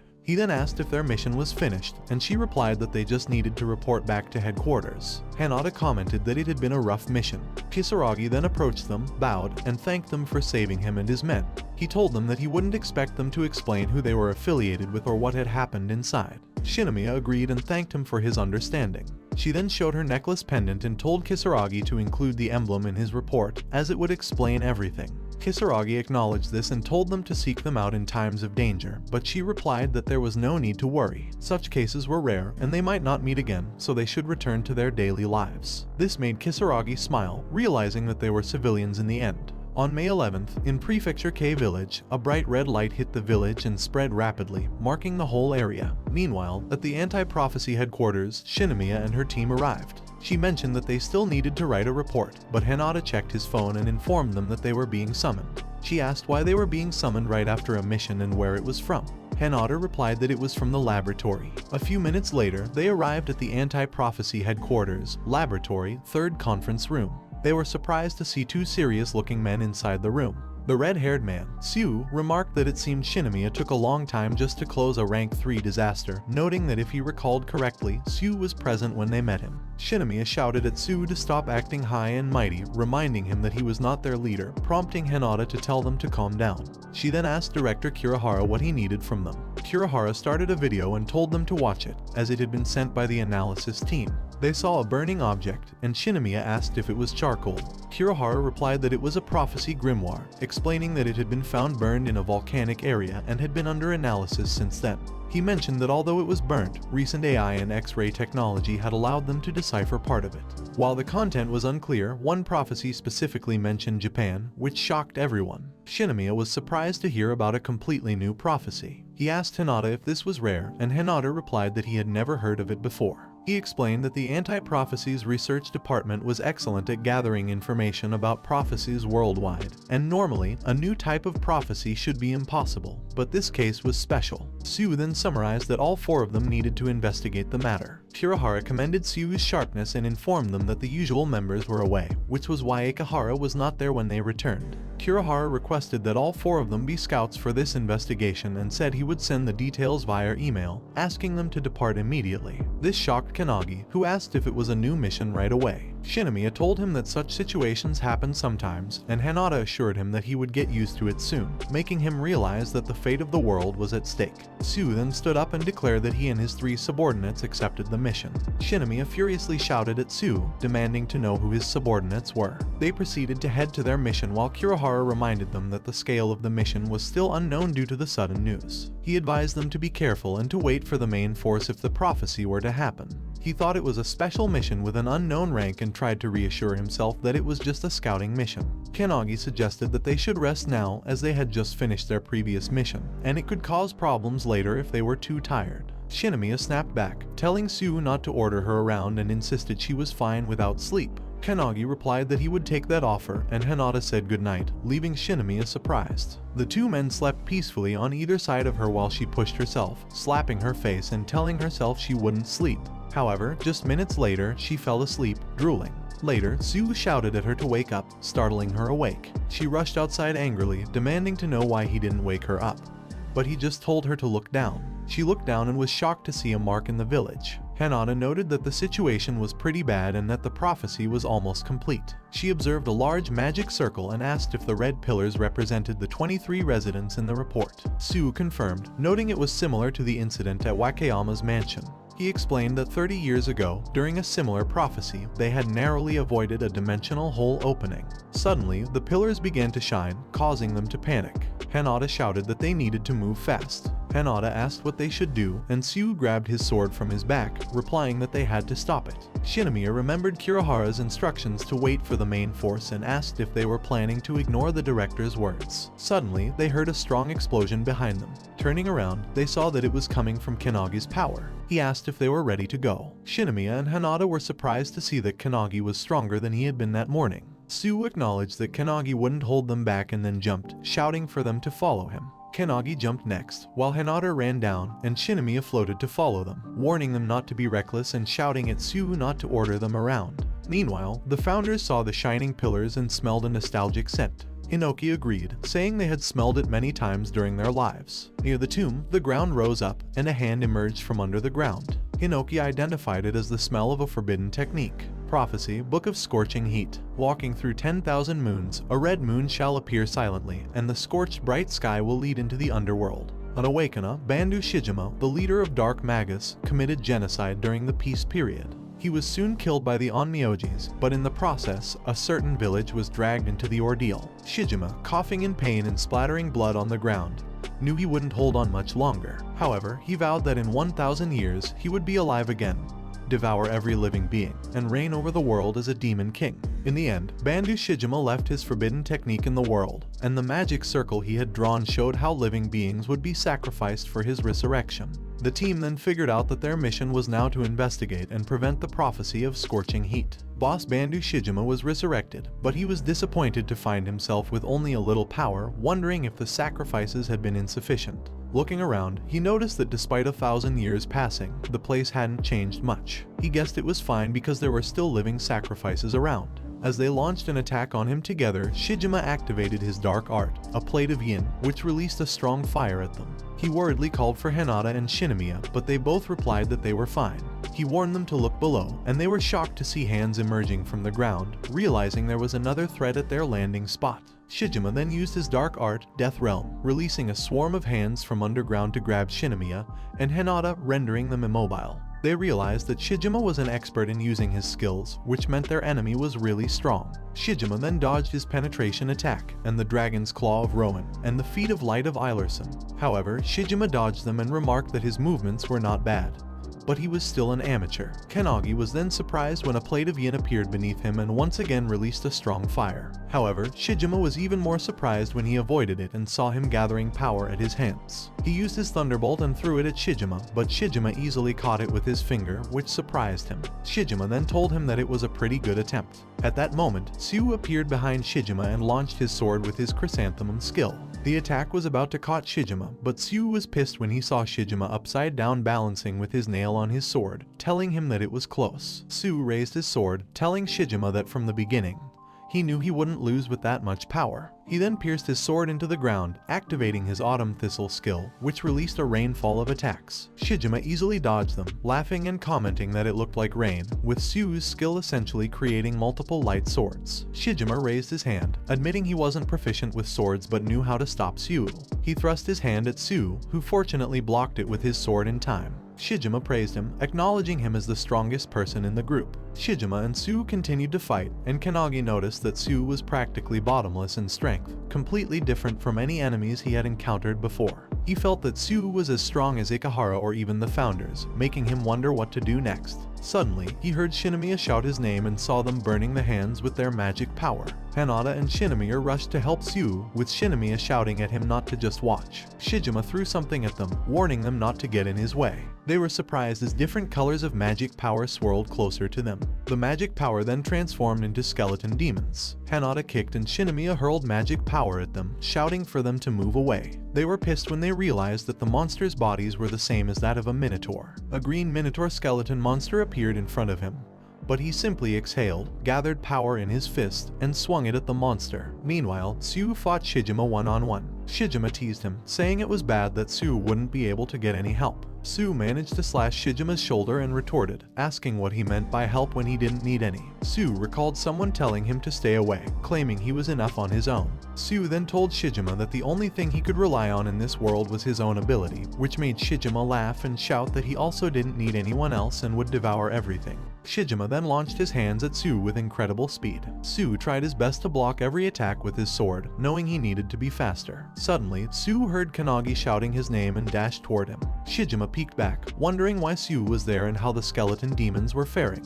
He saw that Shinomiya and Hinata were fighting the two skeleton demons and that the green one was defeated. Sue then hit Shijima in the face with his fist, causing Shijima to swirl away. Sue was surprised and Kannagi acknowledged that fighting Shijima alone would be reckless. He then tells him they should join forces and defeat him together. Sue noticed that even Hinata and Shinomiya couldn't defeat those demons instantly, yet Kannagi did it effortlessly. This made Sue wonder who Kannagi really was. Sue then shouted at Kannagi to stay away, which shocked him. Sue insisted that he didn't need anyone's help and would defeat Shijima by himself. Kannagi, bewildered, asked Sue what he was talking about. At that moment, Shijima appeared in front of them, pointing his hand at them and saying he also liked to enjoy things alone. Shijima gathered power in his hand, and Sue cut off Shijima's hand just in time while jumping away. However, when Shijima released his Magatsu's breath skill, Kannagi didn't dodge it and was thrown away. Shijima then reattached his hand and launched an attack at Sue while laughing. Fortunately, Sue blocked it with his sword. Meanwhile, Kannagi, severely injured, found himself in a tree. When he opened his eyes, he saw the founders in front of him.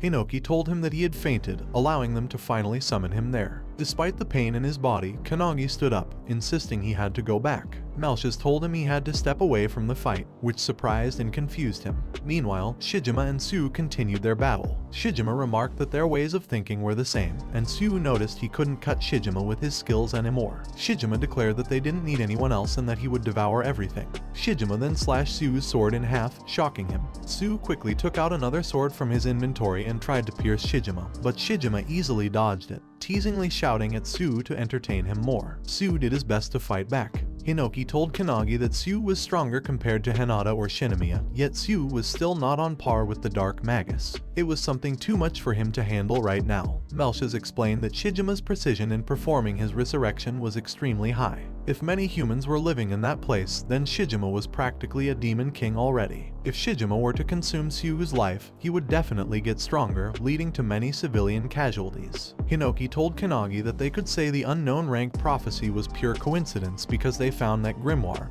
and that they should leave the situation to the founders. He said Kannagi just needed to lend his body to them. However, Kannagi disagreed, which shocked both founders. Apologizing, he explained that this was no longer training, it was the real thing. He stated that in the future, he had to overcome any obstacles on his path with his own strength. He then asked if he was wrong. Malchus tried to disagree, but Hinoki laughed loudly, shouting that Kannagi had already beaten them. Hinoki then asked if Kannagi was right about surpassing them, the founders. He told Kannagi to use everything he had learned and do it his way. Kannagi agreed and began to walk away, but then turned around, called them masters, and asked them to watch over him.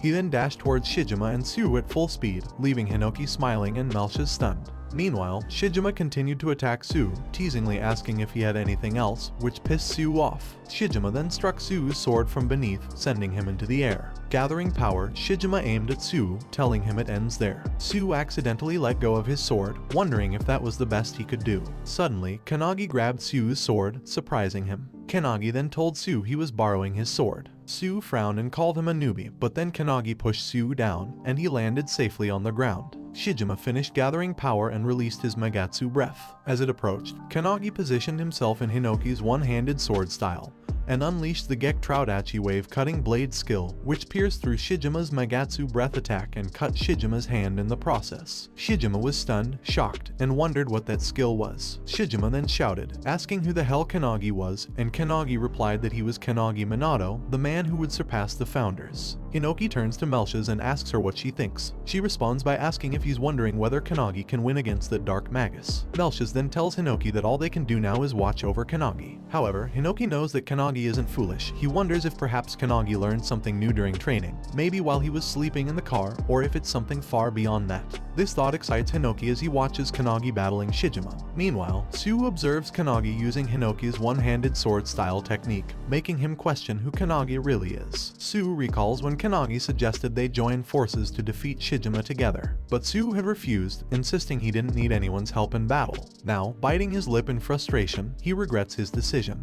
As he swings his sword, believing he will finally cut Shijima's neck, Shijima suddenly disappears with blinding speed, reappearing in front of him and activating a skill. Shijima unleashes the dark art, pomegranate skill, and he instinctively jumps to the side to avoid the attack. However, the pomegranates veer toward him, pursuing him even as he leaps upward. Realizing they won't stop until they hit their target, he begins to panic. Landing on the ground, he drives his sword into the earth while the pomegranates continue to chase him. He then raises his leg into position, and Wantak smiles in recognition, recalling that it was he who taught Kannagi this technique. Kannagi activates the aftershock technique, using it to summon a massive block of stone to shield himself from the pursuing pomegranates. The technique succeeds, and the pomegranates hit into the stone barrier. Undeterred, Shijima hurls another wave of pomegranates at Kannagi, but notices that Kannagi is now using the boulders to block them. Quickly adjusting, Kannagi launches a barrage of large rocks to intercept the pomegranates. When the pomegranates hit the rocks, they explode, sending up clouds of smoke and debris. Shijima is taken aback when he sees that Kannagi has successfully blocked all his attacks. Drawing on what he learned from Eilerson, Kannagi uses flash step and light reflection techniques to close the distance between him and Shijima with incredible speed.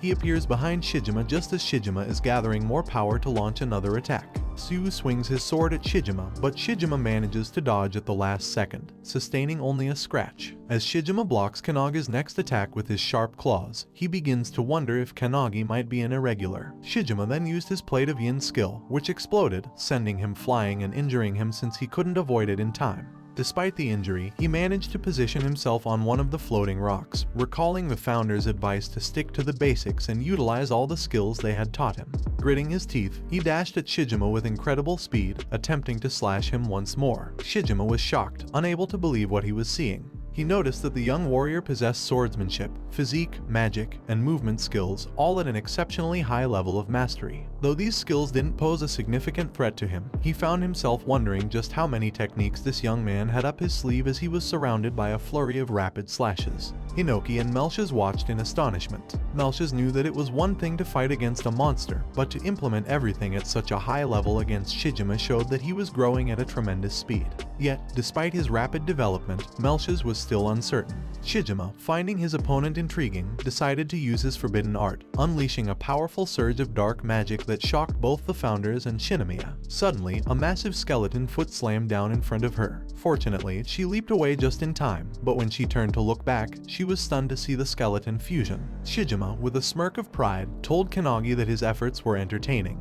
But ultimately insufficient, it was the end. The skeleton then launched its gigantic hand, aiming to crush Kannagi to death. Hinoki, sensing the danger, shouted for Kannagi to run. But Kannagi remained still, reflecting on Shijima's words that he wasn't enough. In that moment, Kannagi realized Shijima was right. The current version of himself wouldn't be enough, even if he went all out. Closing his eyes, he knew he needed something more. He recalled Melchus's lessons on magic, where she emphasized that mastery starts with the basics. He remembered her demonstrating the Shining Flame Jurla skill, activating it on his hand. Kannagi then recalled Hinoki's teachings about the one-handed sword style, explaining how it was divided into the soft sword style and the strong sword style. The wave-cutting blade skill was a powerful strike meant to cut down enemies, a technique of the strong sword style. Hinoki had instructed him that, during the vertical slash, he should forget everything, hesitation, fear, and focus solely on the life of his enemy. With this in mind, Kannagi lifted his sword, now imbued with the Shining Flame Jurla, and prepared to strike. As the two skills merged, a powerful flaming sword was forged. Melchus, witnessing this, shouted in disbelief that it was impossible, while Hinoki anxiously called out Kannagi's name. But Kannagi remained calm, addressing Shijima with a resolute tone, telling him, "Let's finish this." The original skill Kannagi Minato unleashed was called Blazing Fire Cutting Blade. With a single, decisive stroke, he cut through Shijima's skeleton fusion with ease, slicing through the skeleton and Shijima himself. As Shijima fell, Kannagi stood tall, pride and victory gleaming in his eyes as he stared down at his defeated foe. Before the final confrontation, Kannagi recalled Hinoki's words, "Look at the life of your enemy, because every person perceives life differently." For Kannagi, life appeared as a thin thread, something he could sever with his sword. Hinoki had smiled at him and asked, "What does life look like to you?" Now, as the skeleton's hand closed in, ready to crush him, Kannagi raised his sword, contemplating the life before him. Shijima's life seemed like a torch, a disgusting, cloudy flame. Just as he was about to make his final decision, Kannagi hesitated. Realizing he needed something more, he resolved to consume that flame with a raging inferno.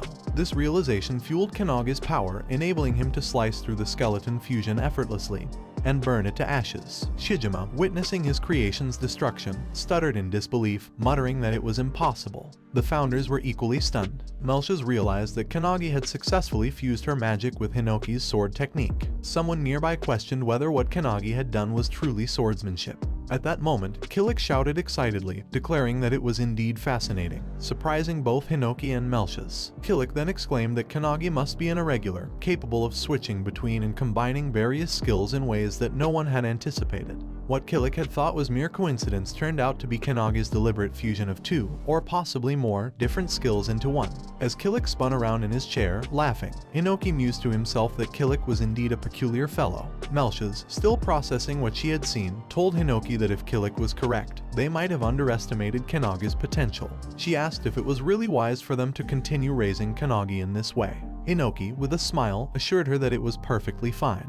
He then asked, "Don't you want to see for yourself how far Kannagi can grow?" After the battle, Kannagi felt the pain in his body and struggled to catch his breath, exhausted. But just then, Shijima, who was half body in the ground, suddenly rose, his blood boiling with anger. Kannagi was shocked, but Shijima merely remarked that it was dangerous. If Kannagi's strike had hit his head, he would have died, and it was a close call. Shijima aimed at Kannagi once more, declaring that it was the end. But before he could strike, a sword flashed through the air, severing Shijima's head. It was Sue, using his camellia skill. As Shijima's decapitated head fell, he muttered to Sue that he forgot he was still there, but Sue ignored him, rushing to catch Kannagi as he lost consciousness. Shijima, watching this scene in surprise, softened as he recalled holding someone in his arms long ago. Trembling, he whispered to his younger brother, Haru, that it was cold and to just wait until morning, promising to find him food when the sun rose. But Haru didn't respond. He was already dead, and the memory made Shijima snap. In his mind, he heard the sound of a carriage rolling above them while he shivered,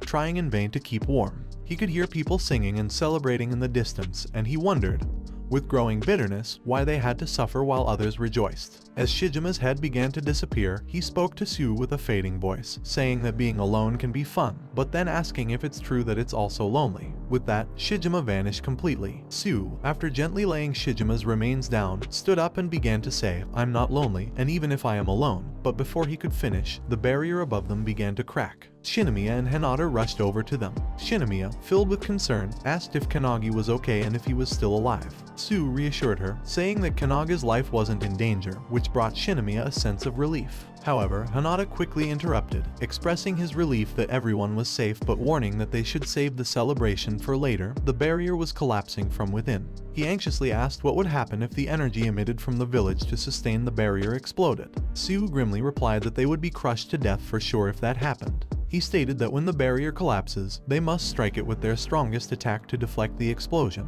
Hinata and Shinomiya gathered all their remaining power, while Sue, aware of how dire their situation was, questioned whether they could even succeed in their current weakened state. Despite his doubts, Sue chose to remain optimistic, knowing they had no other choice. Suddenly, Kannagi, still unconscious, raised his sword, startling Sue. Unbeknownst to Sue, it wasn't actually Kannagi. Hinoki was speaking to the sleeping Kannagi, telling him that he did well. Hinoki, recalling Kannagi's request to watch over him, decided to finish the job for him. As the barrier began to crack and explode, Hinoki used his one-handed sword style, splitting Cloud's skill to counter the blast. Meanwhile, the enforcement squad rushed towards them, panicking as they saw the barrier collapsing.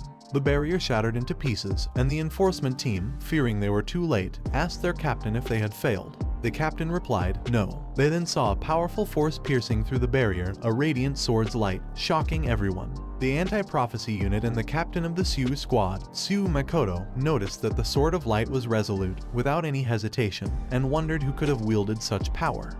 The next day, in Peruvian airspace, Ikahara asked Makoto if he was saying that the new member had stopped the unknown prophecy. He remarked that it was really impressive.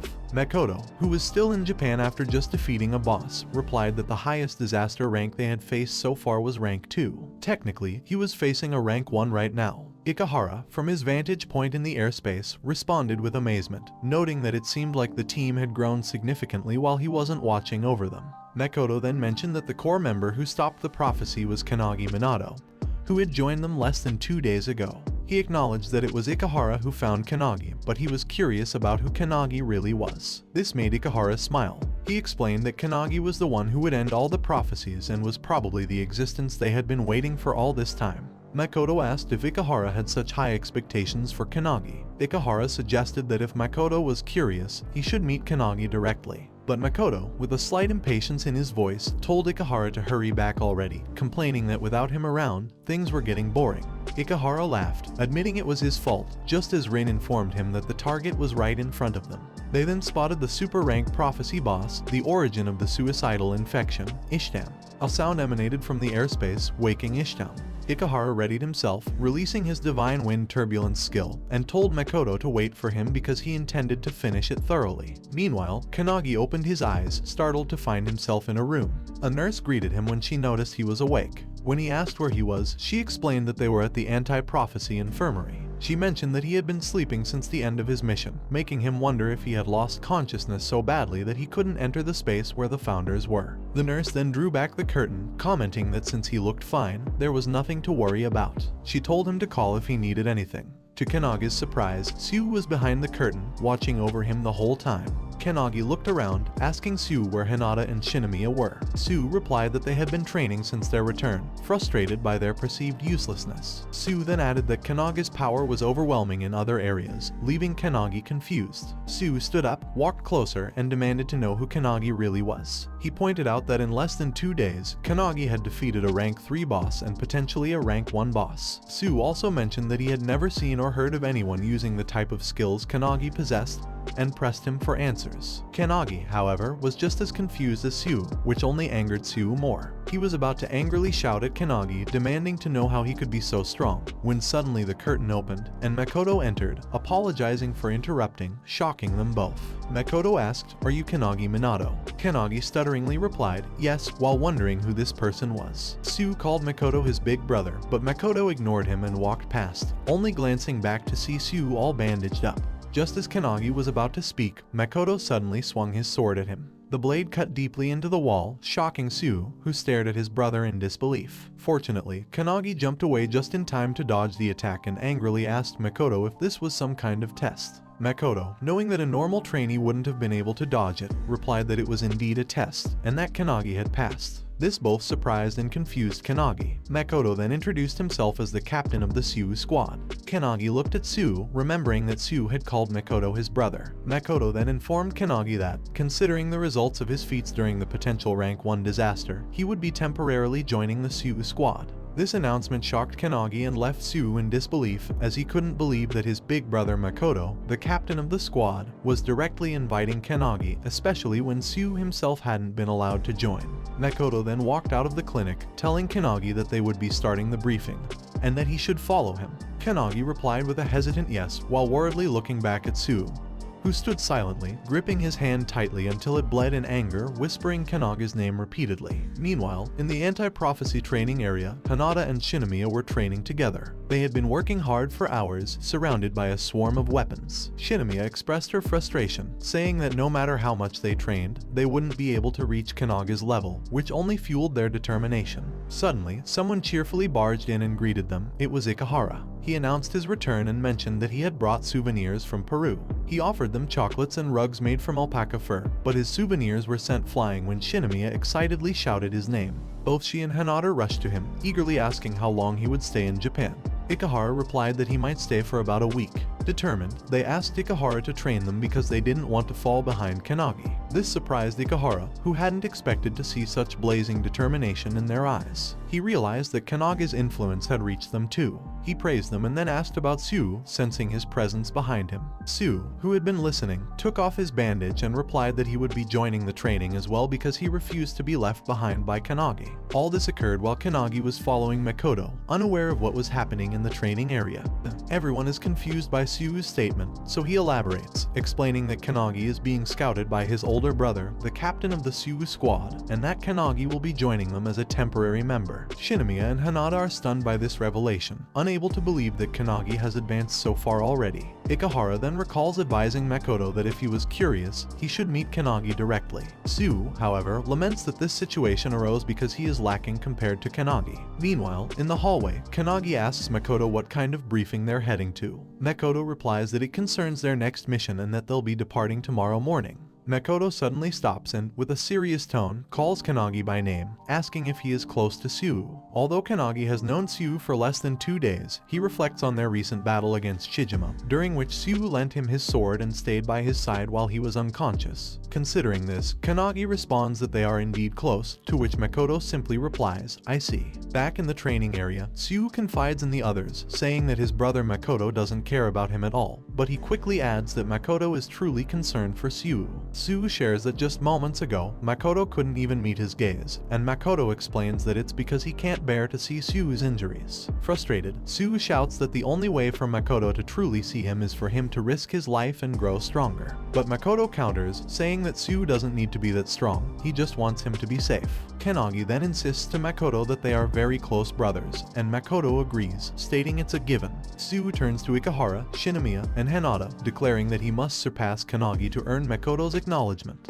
Makoto reiterates that he genuinely cares about his little brother, but Sue defiantly shouts that he will definitely defeat Makoto one day. Kannagi witnessed this, thinks they have beautiful brotherly bond, unaware that the brothers' words reveal a deep misunderstanding between them. A moment later, in the training area, Shinomiya remarks to Hinata that Sue has never opened up about himself before. She then asks if it's possible that Sue's desire to grow stronger is just a manifestation of him being a Brocken. Hinata questions her if she really thinks that, and she responds that Sue clearly has the talent and drive to compete passionately against Makoto. When asked if Sue hates Makoto, Shinomiya imagines that Sue would scream that he respects Makoto.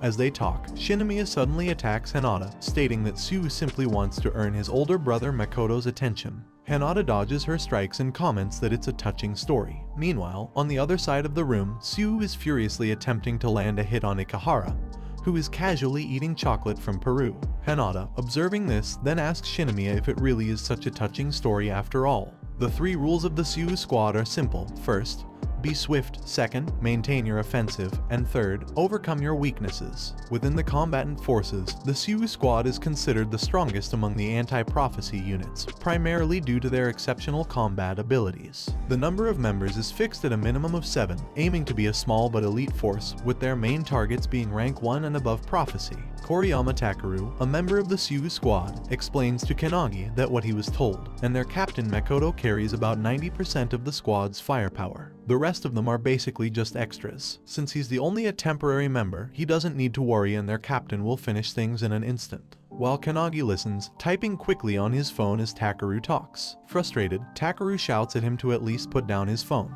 Kannagi stutters an apology, explaining that he needs to contact his friends. When Takeru asks if he just said friends, Kannagi replies yes and clarifies that everyone keeps nagging him. By everyone, he means the founders are trying to communicate with him, leaving Takeru baffled. Later, in the training area, Hinata, Shinomiya, and Sue all receive a message from Kannagi. Shinomiya reads hers and, visibly annoyed, shouts, "Who the hell does Kannagi think he is?" Hinata, however, just laughs at the message, while Sue fumes with anger, demanding to know what Kannagi is thinking. Ikehara, curious, asks what's going on, and they all show him Kannagi's messages. Ikehara reads them aloud. Each one is a piece of advice meant to help them improve.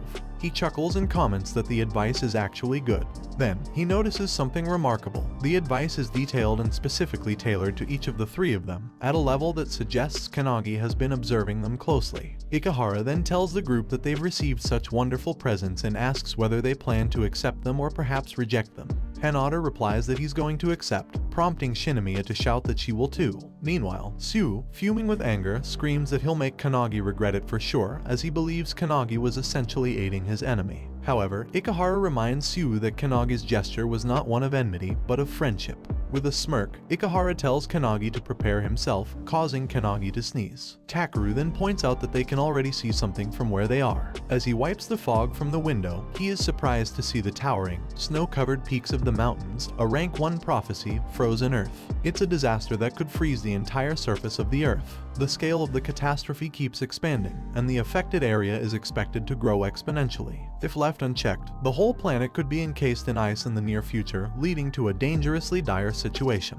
Kashiai Mana, the vice captain of Suu's squad, explains that the disaster is currently unfolding at 17 different locations around the world simultaneously. In some countries, the phenomenon is wreaking havoc by appearing in urban areas. Fortunately, it has manifested in a remote region this time, which is considered a stroke of luck. However, the spread is faster than reported, and they cannot afford any delay. Makoto steps into the middle of the group, informing them that they've reached the closest point the helicopter can take them. He tells them they'll be descending directly from the back hatch. He then reminds them to avoid causing any damage to nearby human settlements and orders them to chant the 3 rules of Suu's squad. In unison, they recite, first, be swift, second, maintain the offensive, and third, overcome your weaknesses. As Makoto silently reflects on the recent battle with Shijima, he recalls how he had to rely on Hinoki once again. He knows that during this temporary enlistment, he'll have a rare opportunity to learn from the regular members. Determined, he swears that this time, he will complete the mission with his own hands. With resolve, he jumps out of the aircraft. This was Kannagi's first encounter with a rank 1 prophecy, and during this mission, he was about to experience a regret so profound that it would haunt him for the rest of his life. 10:17 a.m., the location where Suu's squad landed. Takeru, shivering uncontrollably, exclaimed that it was unbearably cold. He asked if he was right in thinking that Awakeners were supposed to be resilient against temperature changes. Mana informed them that it was -37 degrees Celsius, far colder than the reports had indicated. She also mentioned that their investigation area was vast, and they might have to set up camp midway. Meanwhile, Makoto stared blankly at the cold landscape. Kannagi then asked Takeru if the frozen earth was mentioned in any prophecy book. Takeru shook his head, explaining that the frozen earth was something predicted by someone from the anti-prophecy unit using a skill. There are many prophecies, but this was the first time they had identified a rank 1 prophecy, which is why Suu's squad was chosen for this mission due to its severity. Kannagi nodded in understanding. Sensing Kannagi's unease, Mana asked if he was nervous and reassured him that being nervous was better than letting his guard down, though he shouldn't carry too much weight on his shoulders. Takeru placed a hand on Kannagi's shoulder, agreeing with Mana, and encouraged him to relax. He reminded Kannagi that there are 8 regular squads in the Japanese anti-prophecy unit, but Suu's squad, which only handles rank 1 and above, is the best. Just then, Mana shouted at Takeru not to be too relaxed, prompting Takeru to playfully apologize, admitting it was his mistake. Suddenly, Takeru detected enemy presence on his radar. He released a bright light from his finger, startling Kannagi. Reporting quickly, he indicated that the enemies were at 2 o'clock, about 200 meters away. Mana acknowledged this and disappeared at lightning speed, leaving Kannagi in shock at how swiftly she vanished. In less than a minute, Mana reappeared beside Makoto, reporting that she found approximately 30 monsters at the location Takeru pointed out. The monsters were classified as S3+ Ice Tribe Ice Gargoyles. Makoto immediately ordered their annihilation, to which Mana responded with a crisp roger, and commanded the squad to attack. They quickly engaged the gargoyles, defeating them with ease. Kannagi stood in stunned amazement, recognizing the team's superior situational awareness and flawless teamwork, on a completely different level from that of trainees like him. Just as Kannagi was about to say something, he was cut off by Makoto, who told him that enemies classified as S3+ weren't a problem for him and ordered him to join the fight. Kannagi confidently responded, yes, and rushed to assist the team. A moment later, he jumped and delivered a powerful kick to the monster's head, shattering it into pieces. However, the monster's severed hand, still gripping a sword, moved behind him. Mana shouted a warning just as the hand attempted to slash at the squad members with incredible speed. Fortunately, they managed to block the attack in time. Mana then shouted to the team, alerting them that some powerful monsters were mixed in with the rest. Activating his blazing fire-cutting blade, he caught the monster's attention and swiftly slashed it in half, which took Takeru by surprise. When Takeru looked back, he saw the flaming sword approaching him from a distance, leaving him shocked. Mana, however, just looked on proudly. Meanwhile, Makoto moved with incredible speed, effortlessly slashing through a horde of gargoyles surrounding him. As he fought, he realized that the source of the blue light from earlier had been Kannagi. As the sun set, they set up an ice camp.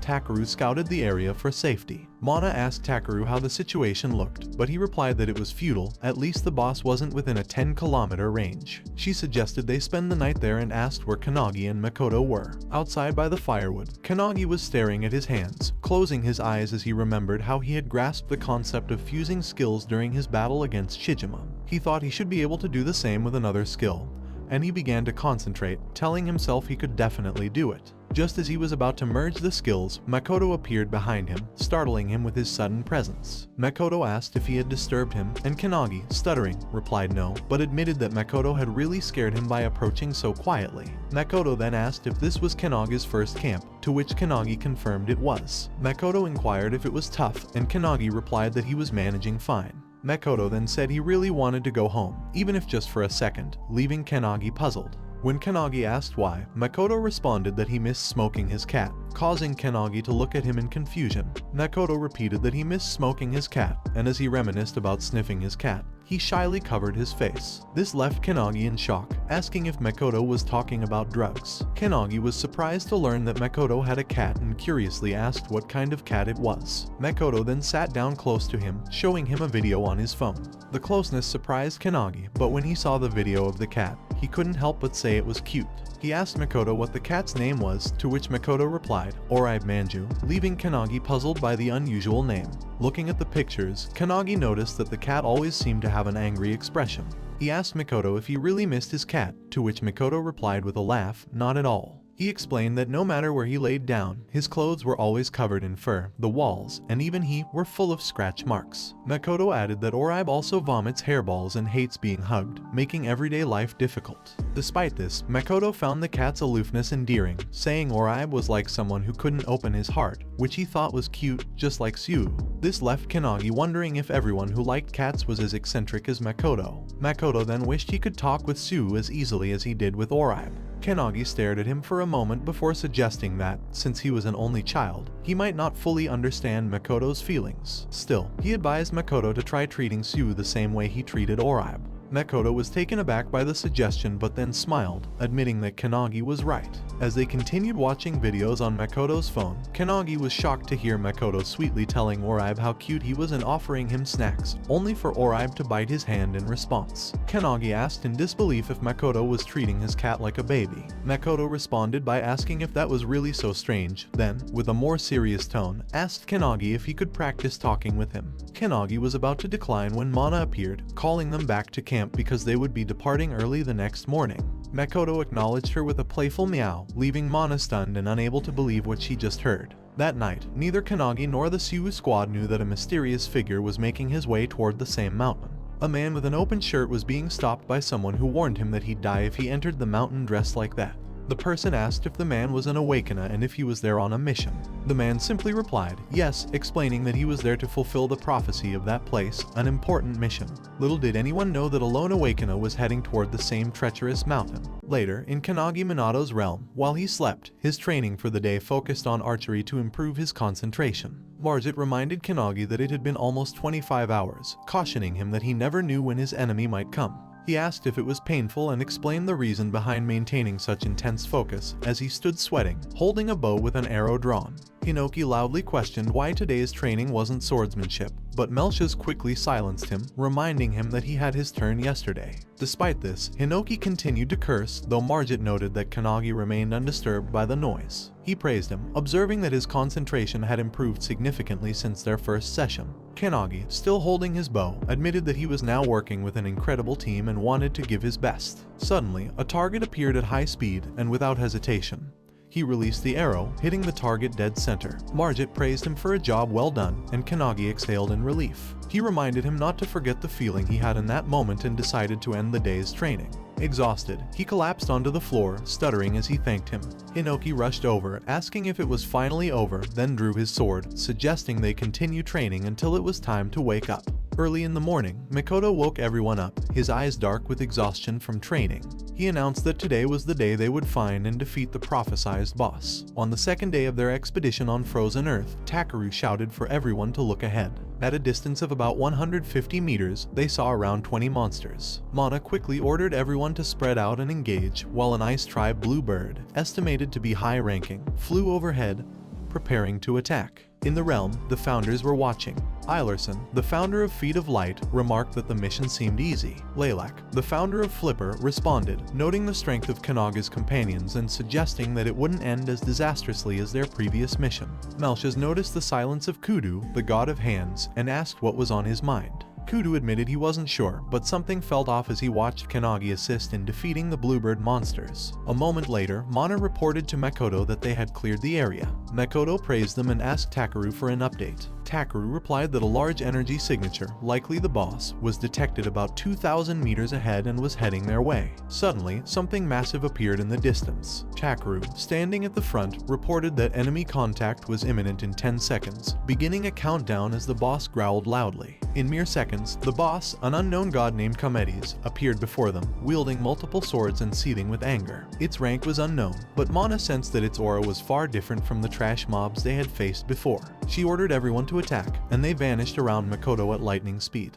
Takeru quickly launched his light string, wrapping it around Komedes' arms to restrain it, shouting 1. Mana followed up by slicing Komedes' feet with her sword, shouting 2. The other men activated a magic circle, shouting 3, as they unleashed powerful flames to burn Komedes. To their shock, the attack left no mark on the boss. Kannagi then leapt into the air, ready to launch his own attack. As he prepared, he recalled Hinoki's advice: against a strong opponent, never hesitate. In that split second, he had to forget everything, his fear, his doubts, and focus only on the life of his enemy. Hinoki had also told him to always use his strongest attack first, giving the enemy no chance to counter. With renewed confidence, Kannagi activated his blazing fire-cutting blade and slashed at Komedes without hesitation, knowing it was his strongest technique. However, to his surprise, the attack only left a small scratch. Komedes retaliated, swinging its sword towards Kannagi with immense force. Kannagi tried to block it, but the strike was too powerful, slamming him hard into the ground. Takeru, concerned, called out to see if he was still alive. Kannagi sat up,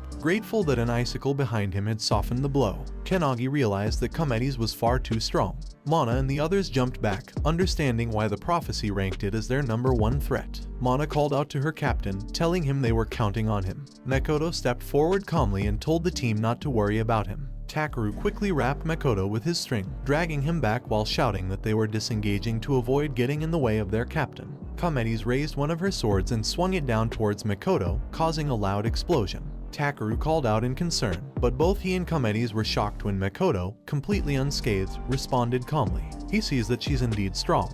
The tip of his sword had not only stopped Komedes' attack but also cracked her weapon. Takeru, though shocked, remarked that it was no surprise. Meanwhile, Mana screamed. They said the Sioux squad was a one-man army, which made Kannagi realize the full meaning behind her earlier worries. Komedes swung at Makoto once again, but Makoto effortlessly blocked the attack. With a swift motion, he slashed through 2 of Komedes' arms. The god screamed in pain as Hinoki watched from the realm, thinking to himself that Makoto was impressive, especially for an Awakener from the modern era. Hinoki menacingly muttered that he wished he could fight, but Makoto shouted back at him, declaring that he wasn't going to lend his body. Makoto then turned to the now armless Komedes, saying ideally, he wanted everyone on the squad to gain experience fighting a boss like her, but it looks like he'll have to finish this himself. Mana quickly ordered the team to deploy a barrier, which they did without delay. Makoto then unleashed his powerful Red Dragon God Emperor skill, engulfing the area in intense flames. Thanks to the barrier, the squad remained unharmed. Makoto followed this by activating his Crimson Light skill, sending a devastating attack directly toward Komedes. The god screamed in agony as the attack hit, leaving half of her body severed and engulfed in flames. Kannagi, watching from the sidelines, was in awe. He knew Makoto's sword wielded flames, but this power was far beyond his own. Without the barrier, they would have been reduced to ashes. For the first time, Kannagi truly understood the power of the captain of the Sioux squad. Makoto apologized to Komedes, explaining that it was their duty to protect the world. But then, to everyone's surprise, Makoto let out a soft meow. Mana was stunned, while Kannagi was horrified, realizing that Makoto's head was completely conquered by his cat. Kannagi admired Makoto's sword style, which was entirely different from Hinoki's. Makoto's techniques were leagues above his own, and Kannagi felt an urge to learn more from him. With a final, decisive swing, Makoto raised his sword and sliced Komedes in half, completely defeating the unknown god.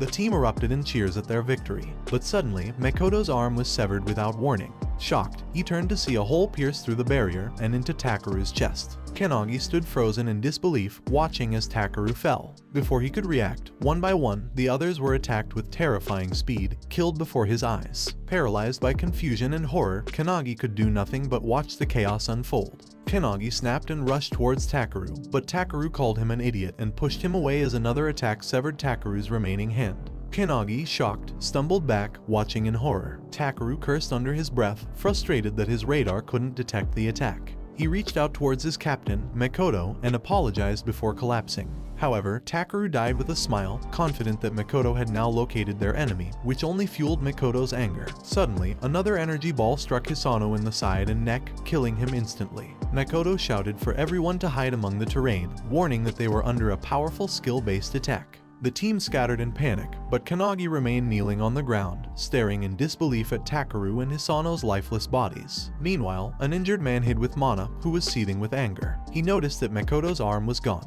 Makoto understood that the enemy's attack was one that couldn't be stopped, even by barriers. The nature of the skill seemed to annihilate everything it touched. Determined, Makoto figured out where the attack was coming from and dashed forward at incredible speed.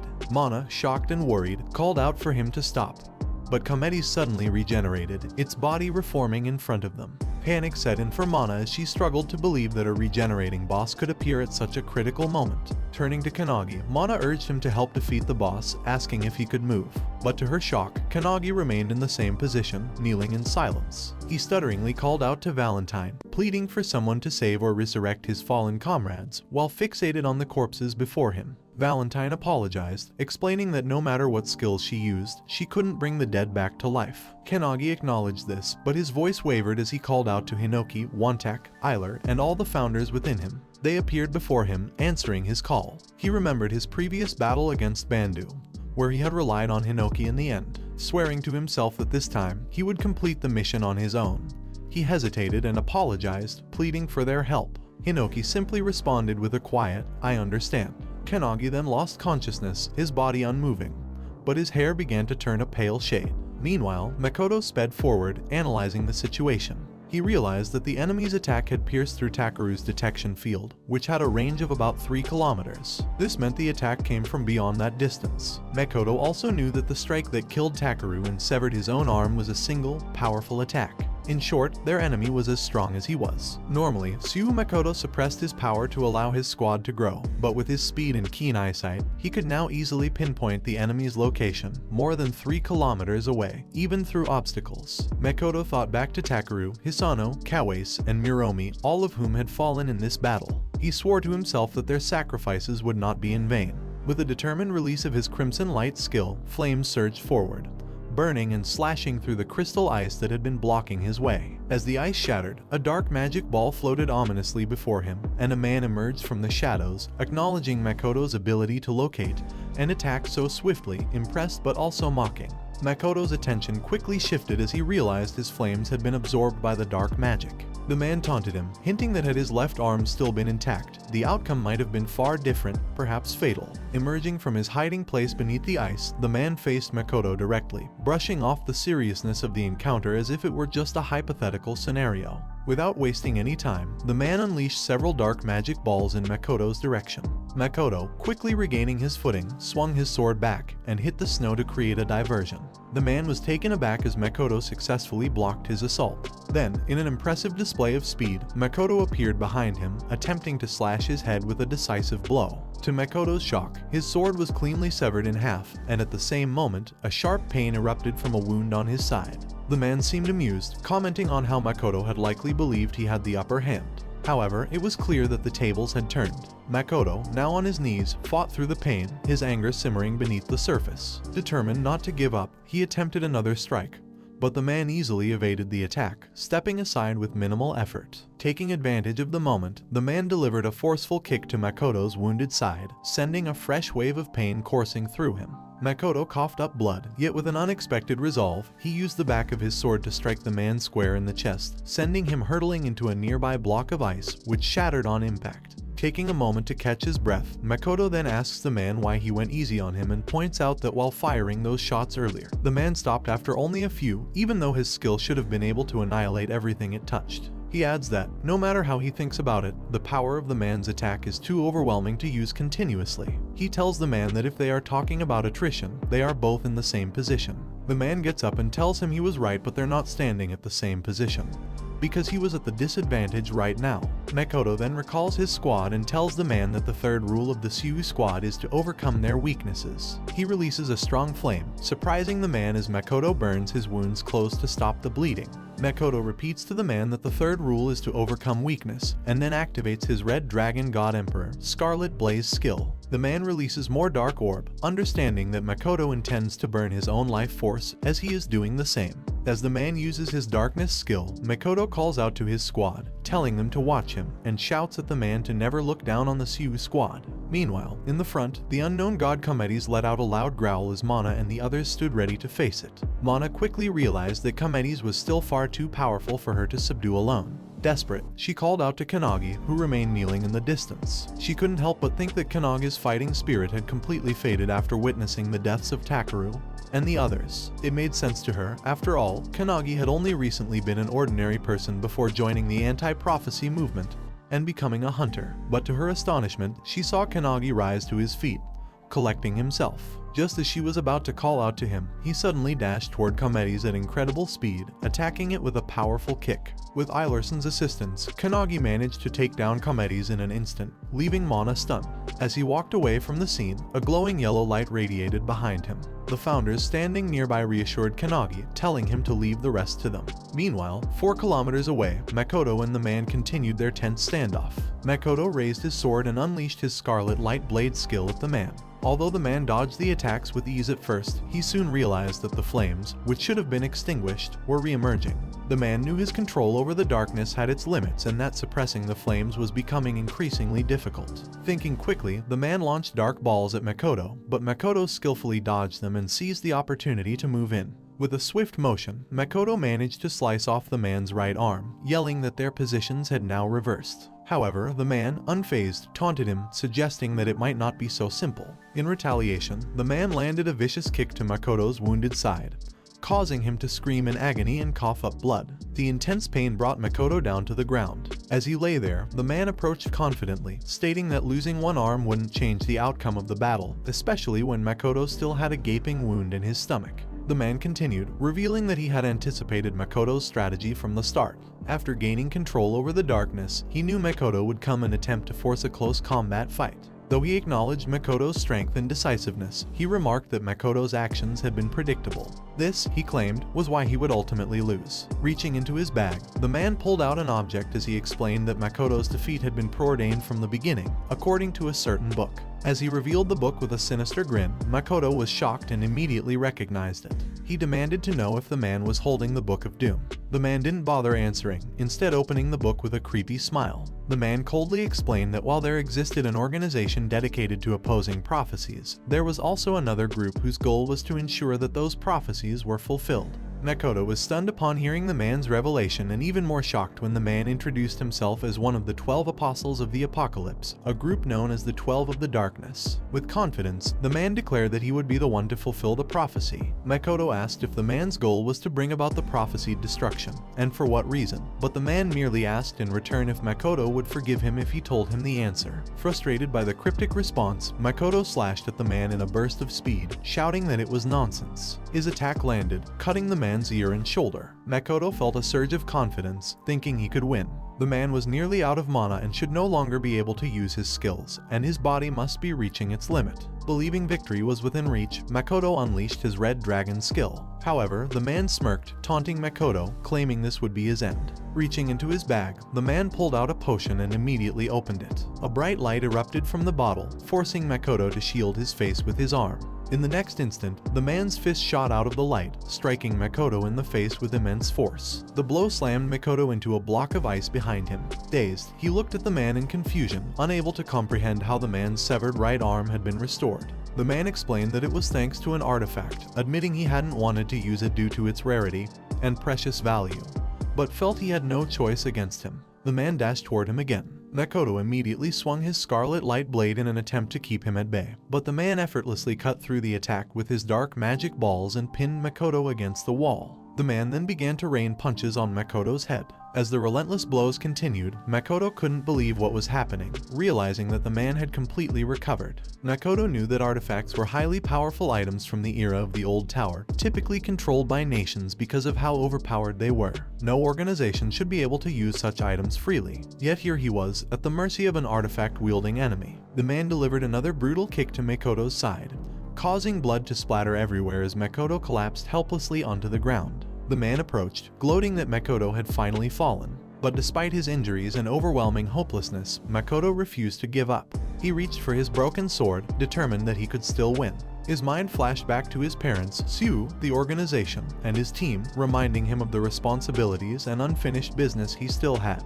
He also remembered a recent conversation with Kannagi, where Kannagi had remarked that, as a single child, Makoto might not fully understand the feeling of family. Kannagi had suggested that Makoto try treating Sue the same way he treated his beloved cat, Oribe. Makoto smiled at the thought, realizing Kannagi had been right. With renewed hope, he grabbed his sword, thinking about giving Oribe to his younger brother Sue, hoping it might bring them closer. Gathering his resolve, Makoto lifted his sword, preparing for one final attack. But before he could swing it, a dark ball severed both his arm and his sword. The man, unfazed, summoned a swarm of dark balls, ready to deliver the final blow. As he coldly said goodbye, Makoto knelt, defeated, waiting for death. His thoughts drifted to Sue in what seemed like his final moments. Suddenly, the massive block of ice behind the man exploded, splitting in half. Someone emerged from the icy destruction. Tears fell onto Kanaga's hand as he clenched his fist in anger. Hinoki's voice rang out, calling the man by name, furiously demanding to know if he was responsible for making their disciple cry. Behind Hinoki, the other founders stood, equally enraged. Makoto looked at Kannagi, wondering if the sudden surge of power was truly from him. However, when he saw the overwhelming energy radiating from Kannagi, he quickly realized it wasn't the same Kannagi he knew. The man facing them also noticed the shift. Kannagi was no longer the helpless boy the man could harm at will. This new presence was something far more dangerous, something that demanded caution. Realizing the threat, the man chose to resort to intimidation. The man quickly summoned a dark ball, shouting a warning to Kannagi not to move, threatening to kill Makoto if he did.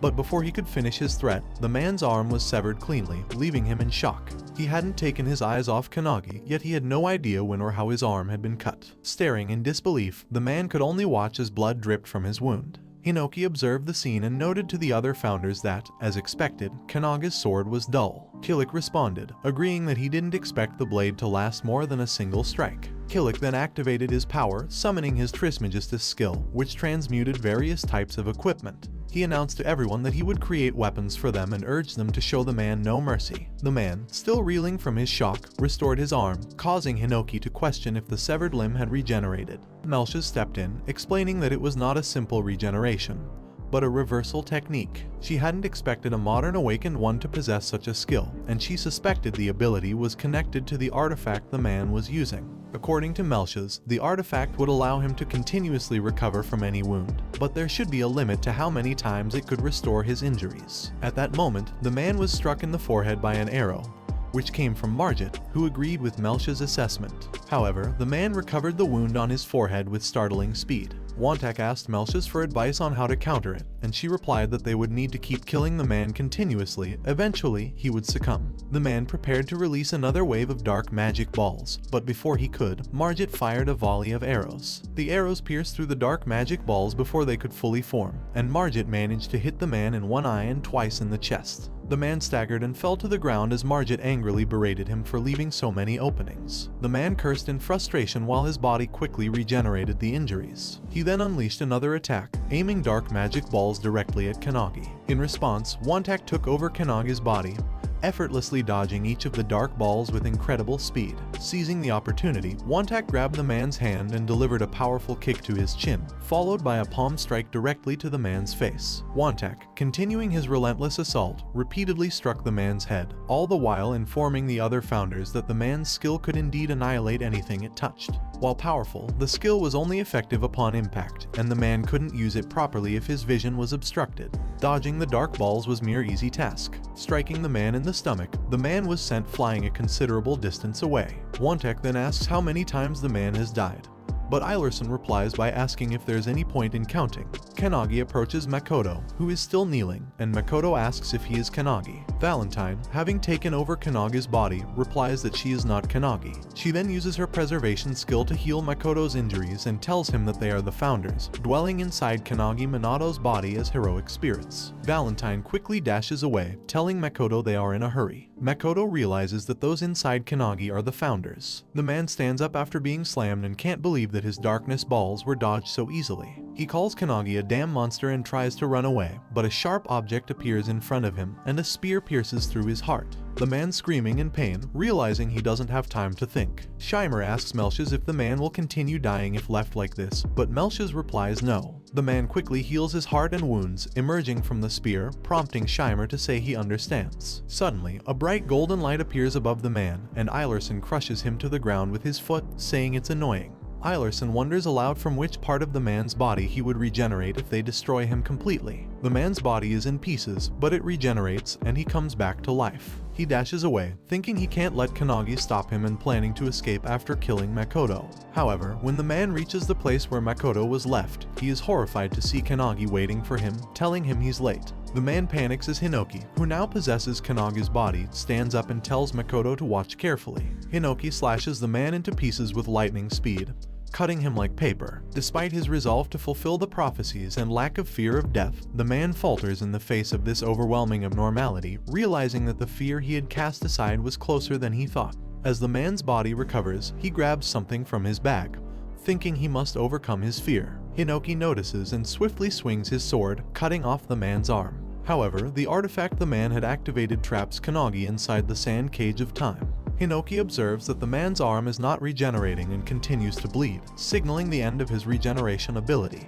The man, however, is relieved, knowing he barely succeeded in using the artifact. Melchias tells everyone the cage was created by that artifact and activates her power, asking the founders what they should do next. Hinoki stares at the man and, seeing his arm still lying on the ground, announces that the man's regeneration skill is finally over. The man tells Kannagi not to worry because even his darkness cannot destroy the cage, meaning neither of them can kill the other. As the man prepares to speak about the outcome of their battle, Hinoki interrupts, saying he has been watching him closely. He then calls Makoto, who is standing behind the man. The man glances back in fear, seeing Makoto radiating a powerful aura, staring intensely at him. Makoto then remembers Ikehara asking if he was also a genius like him, and if it wouldn't be better to search for a master who could teach him. Following the world's strongest awakens advice, Makoto sought out a master. He became a disciple of several people at that level, but each master told him they had nothing left to teach him, he had already surpassed them. They suggested he look for another master, as he had made them realize he was just a normal human. Every master he met gave up on him in less than a month, or sometimes just a month. His former master eventually introduced him to someone who would be his new master, telling Makoto she was the strongest swordsman he had ever known, and that he should become her little sister's disciple. His former master then introduced him to Hinoki Ikeka. Ikeka was his last master, and he trained under her for about 3 years. One day, she showed him a book and asked her what a particular technique was. She looked at it and recognized the technique as indomitable. She explained that it was a lost technique, one she had yet to figure out, and that only Hinoki Ryukairu, the founder, had ever mastered it. Makoto couldn't believe what he was hearing. Ikeka then told him that she had nothing left to teach him because he had already mastered the Hinoki one-handed sword style. He asked her how he could become stronger, but she replied that she wasn't sure. She told him his talent was so immense that, despite all the training he had done, he was still like an unbloomed bud. She mentioned that he could even challenge other sword dojos, but it would still be difficult for him to fully bloom in this lifetime. She added that someday, a stronger swordsman might appear before him, and that moment might only happen once in his life. She urged him not to miss such an opportunity. Makoto thanked his master, Hinoki Ikeka, and told her he understood because, at that moment, he knew that opportunity had arisen.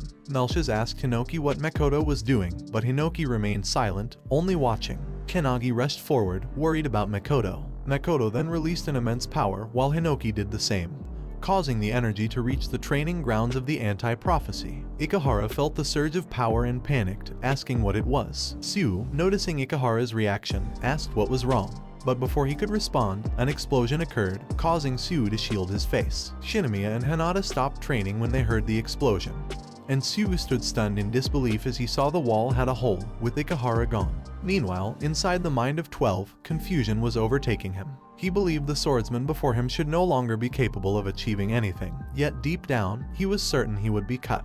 Hinoki called out to Kannagi and told him that, if people were like flowers, they would only bloom to their true potential for a fleeting moment. Hinoki then asked whether that moment came during the peak of their physical prowess, when they discovered their ultimate move, or perhaps when they reached the truth. He explained that, for Makoto, that moment was happening right now and urged Kannagi to engrave this image deep in his mind. Kannagi was stunned in horror, realizing what Hinoki meant. Makoto exhaled, remembering every important person in his life. He raised his cut hands as if holding a sword, surprising both Kannagi and the man. Makoto then positioned himself, feeling the bloom within his body as he activated Hinoki's one-handed sword style, the Lost Technique. With the indomitable skill, Makoto slashed the man in half. The man knew his defensive darkness should have activated flawlessly, and he realized Makoto had cut his body without any sword or physical contact. Still, the man, unable to believe what had just happened, was cleaved in half.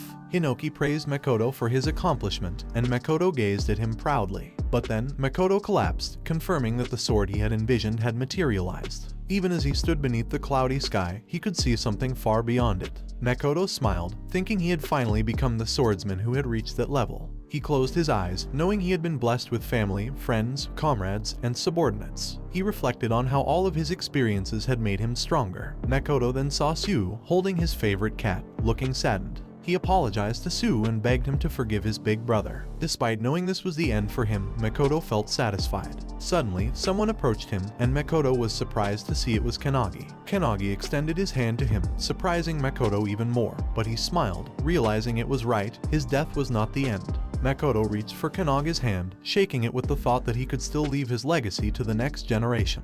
He thanked Kannagi, but in reality, Kannagi was reaching for him in fear of losing him. Kannagi, feeling the connection to Makoto through his crest of nothingness, tried to reach him but found he couldn't move his body. Suddenly, a bright light appeared in the sky, and Ikehara rushed toward them, calling out Makoto's name in panic. Ikehara grabbed Makoto's arm, but was stunned to see that Makoto had passed away, yet was still smiling. Sue Makoto, at the age of 23, had fallen in the battle against 12. Kannagi, exhausted, collapsed in tears, seeing Makoto playing happily with Sue in his dream. Well guys, that's the end of the video. If you like this video, comment part 6 in the comments section.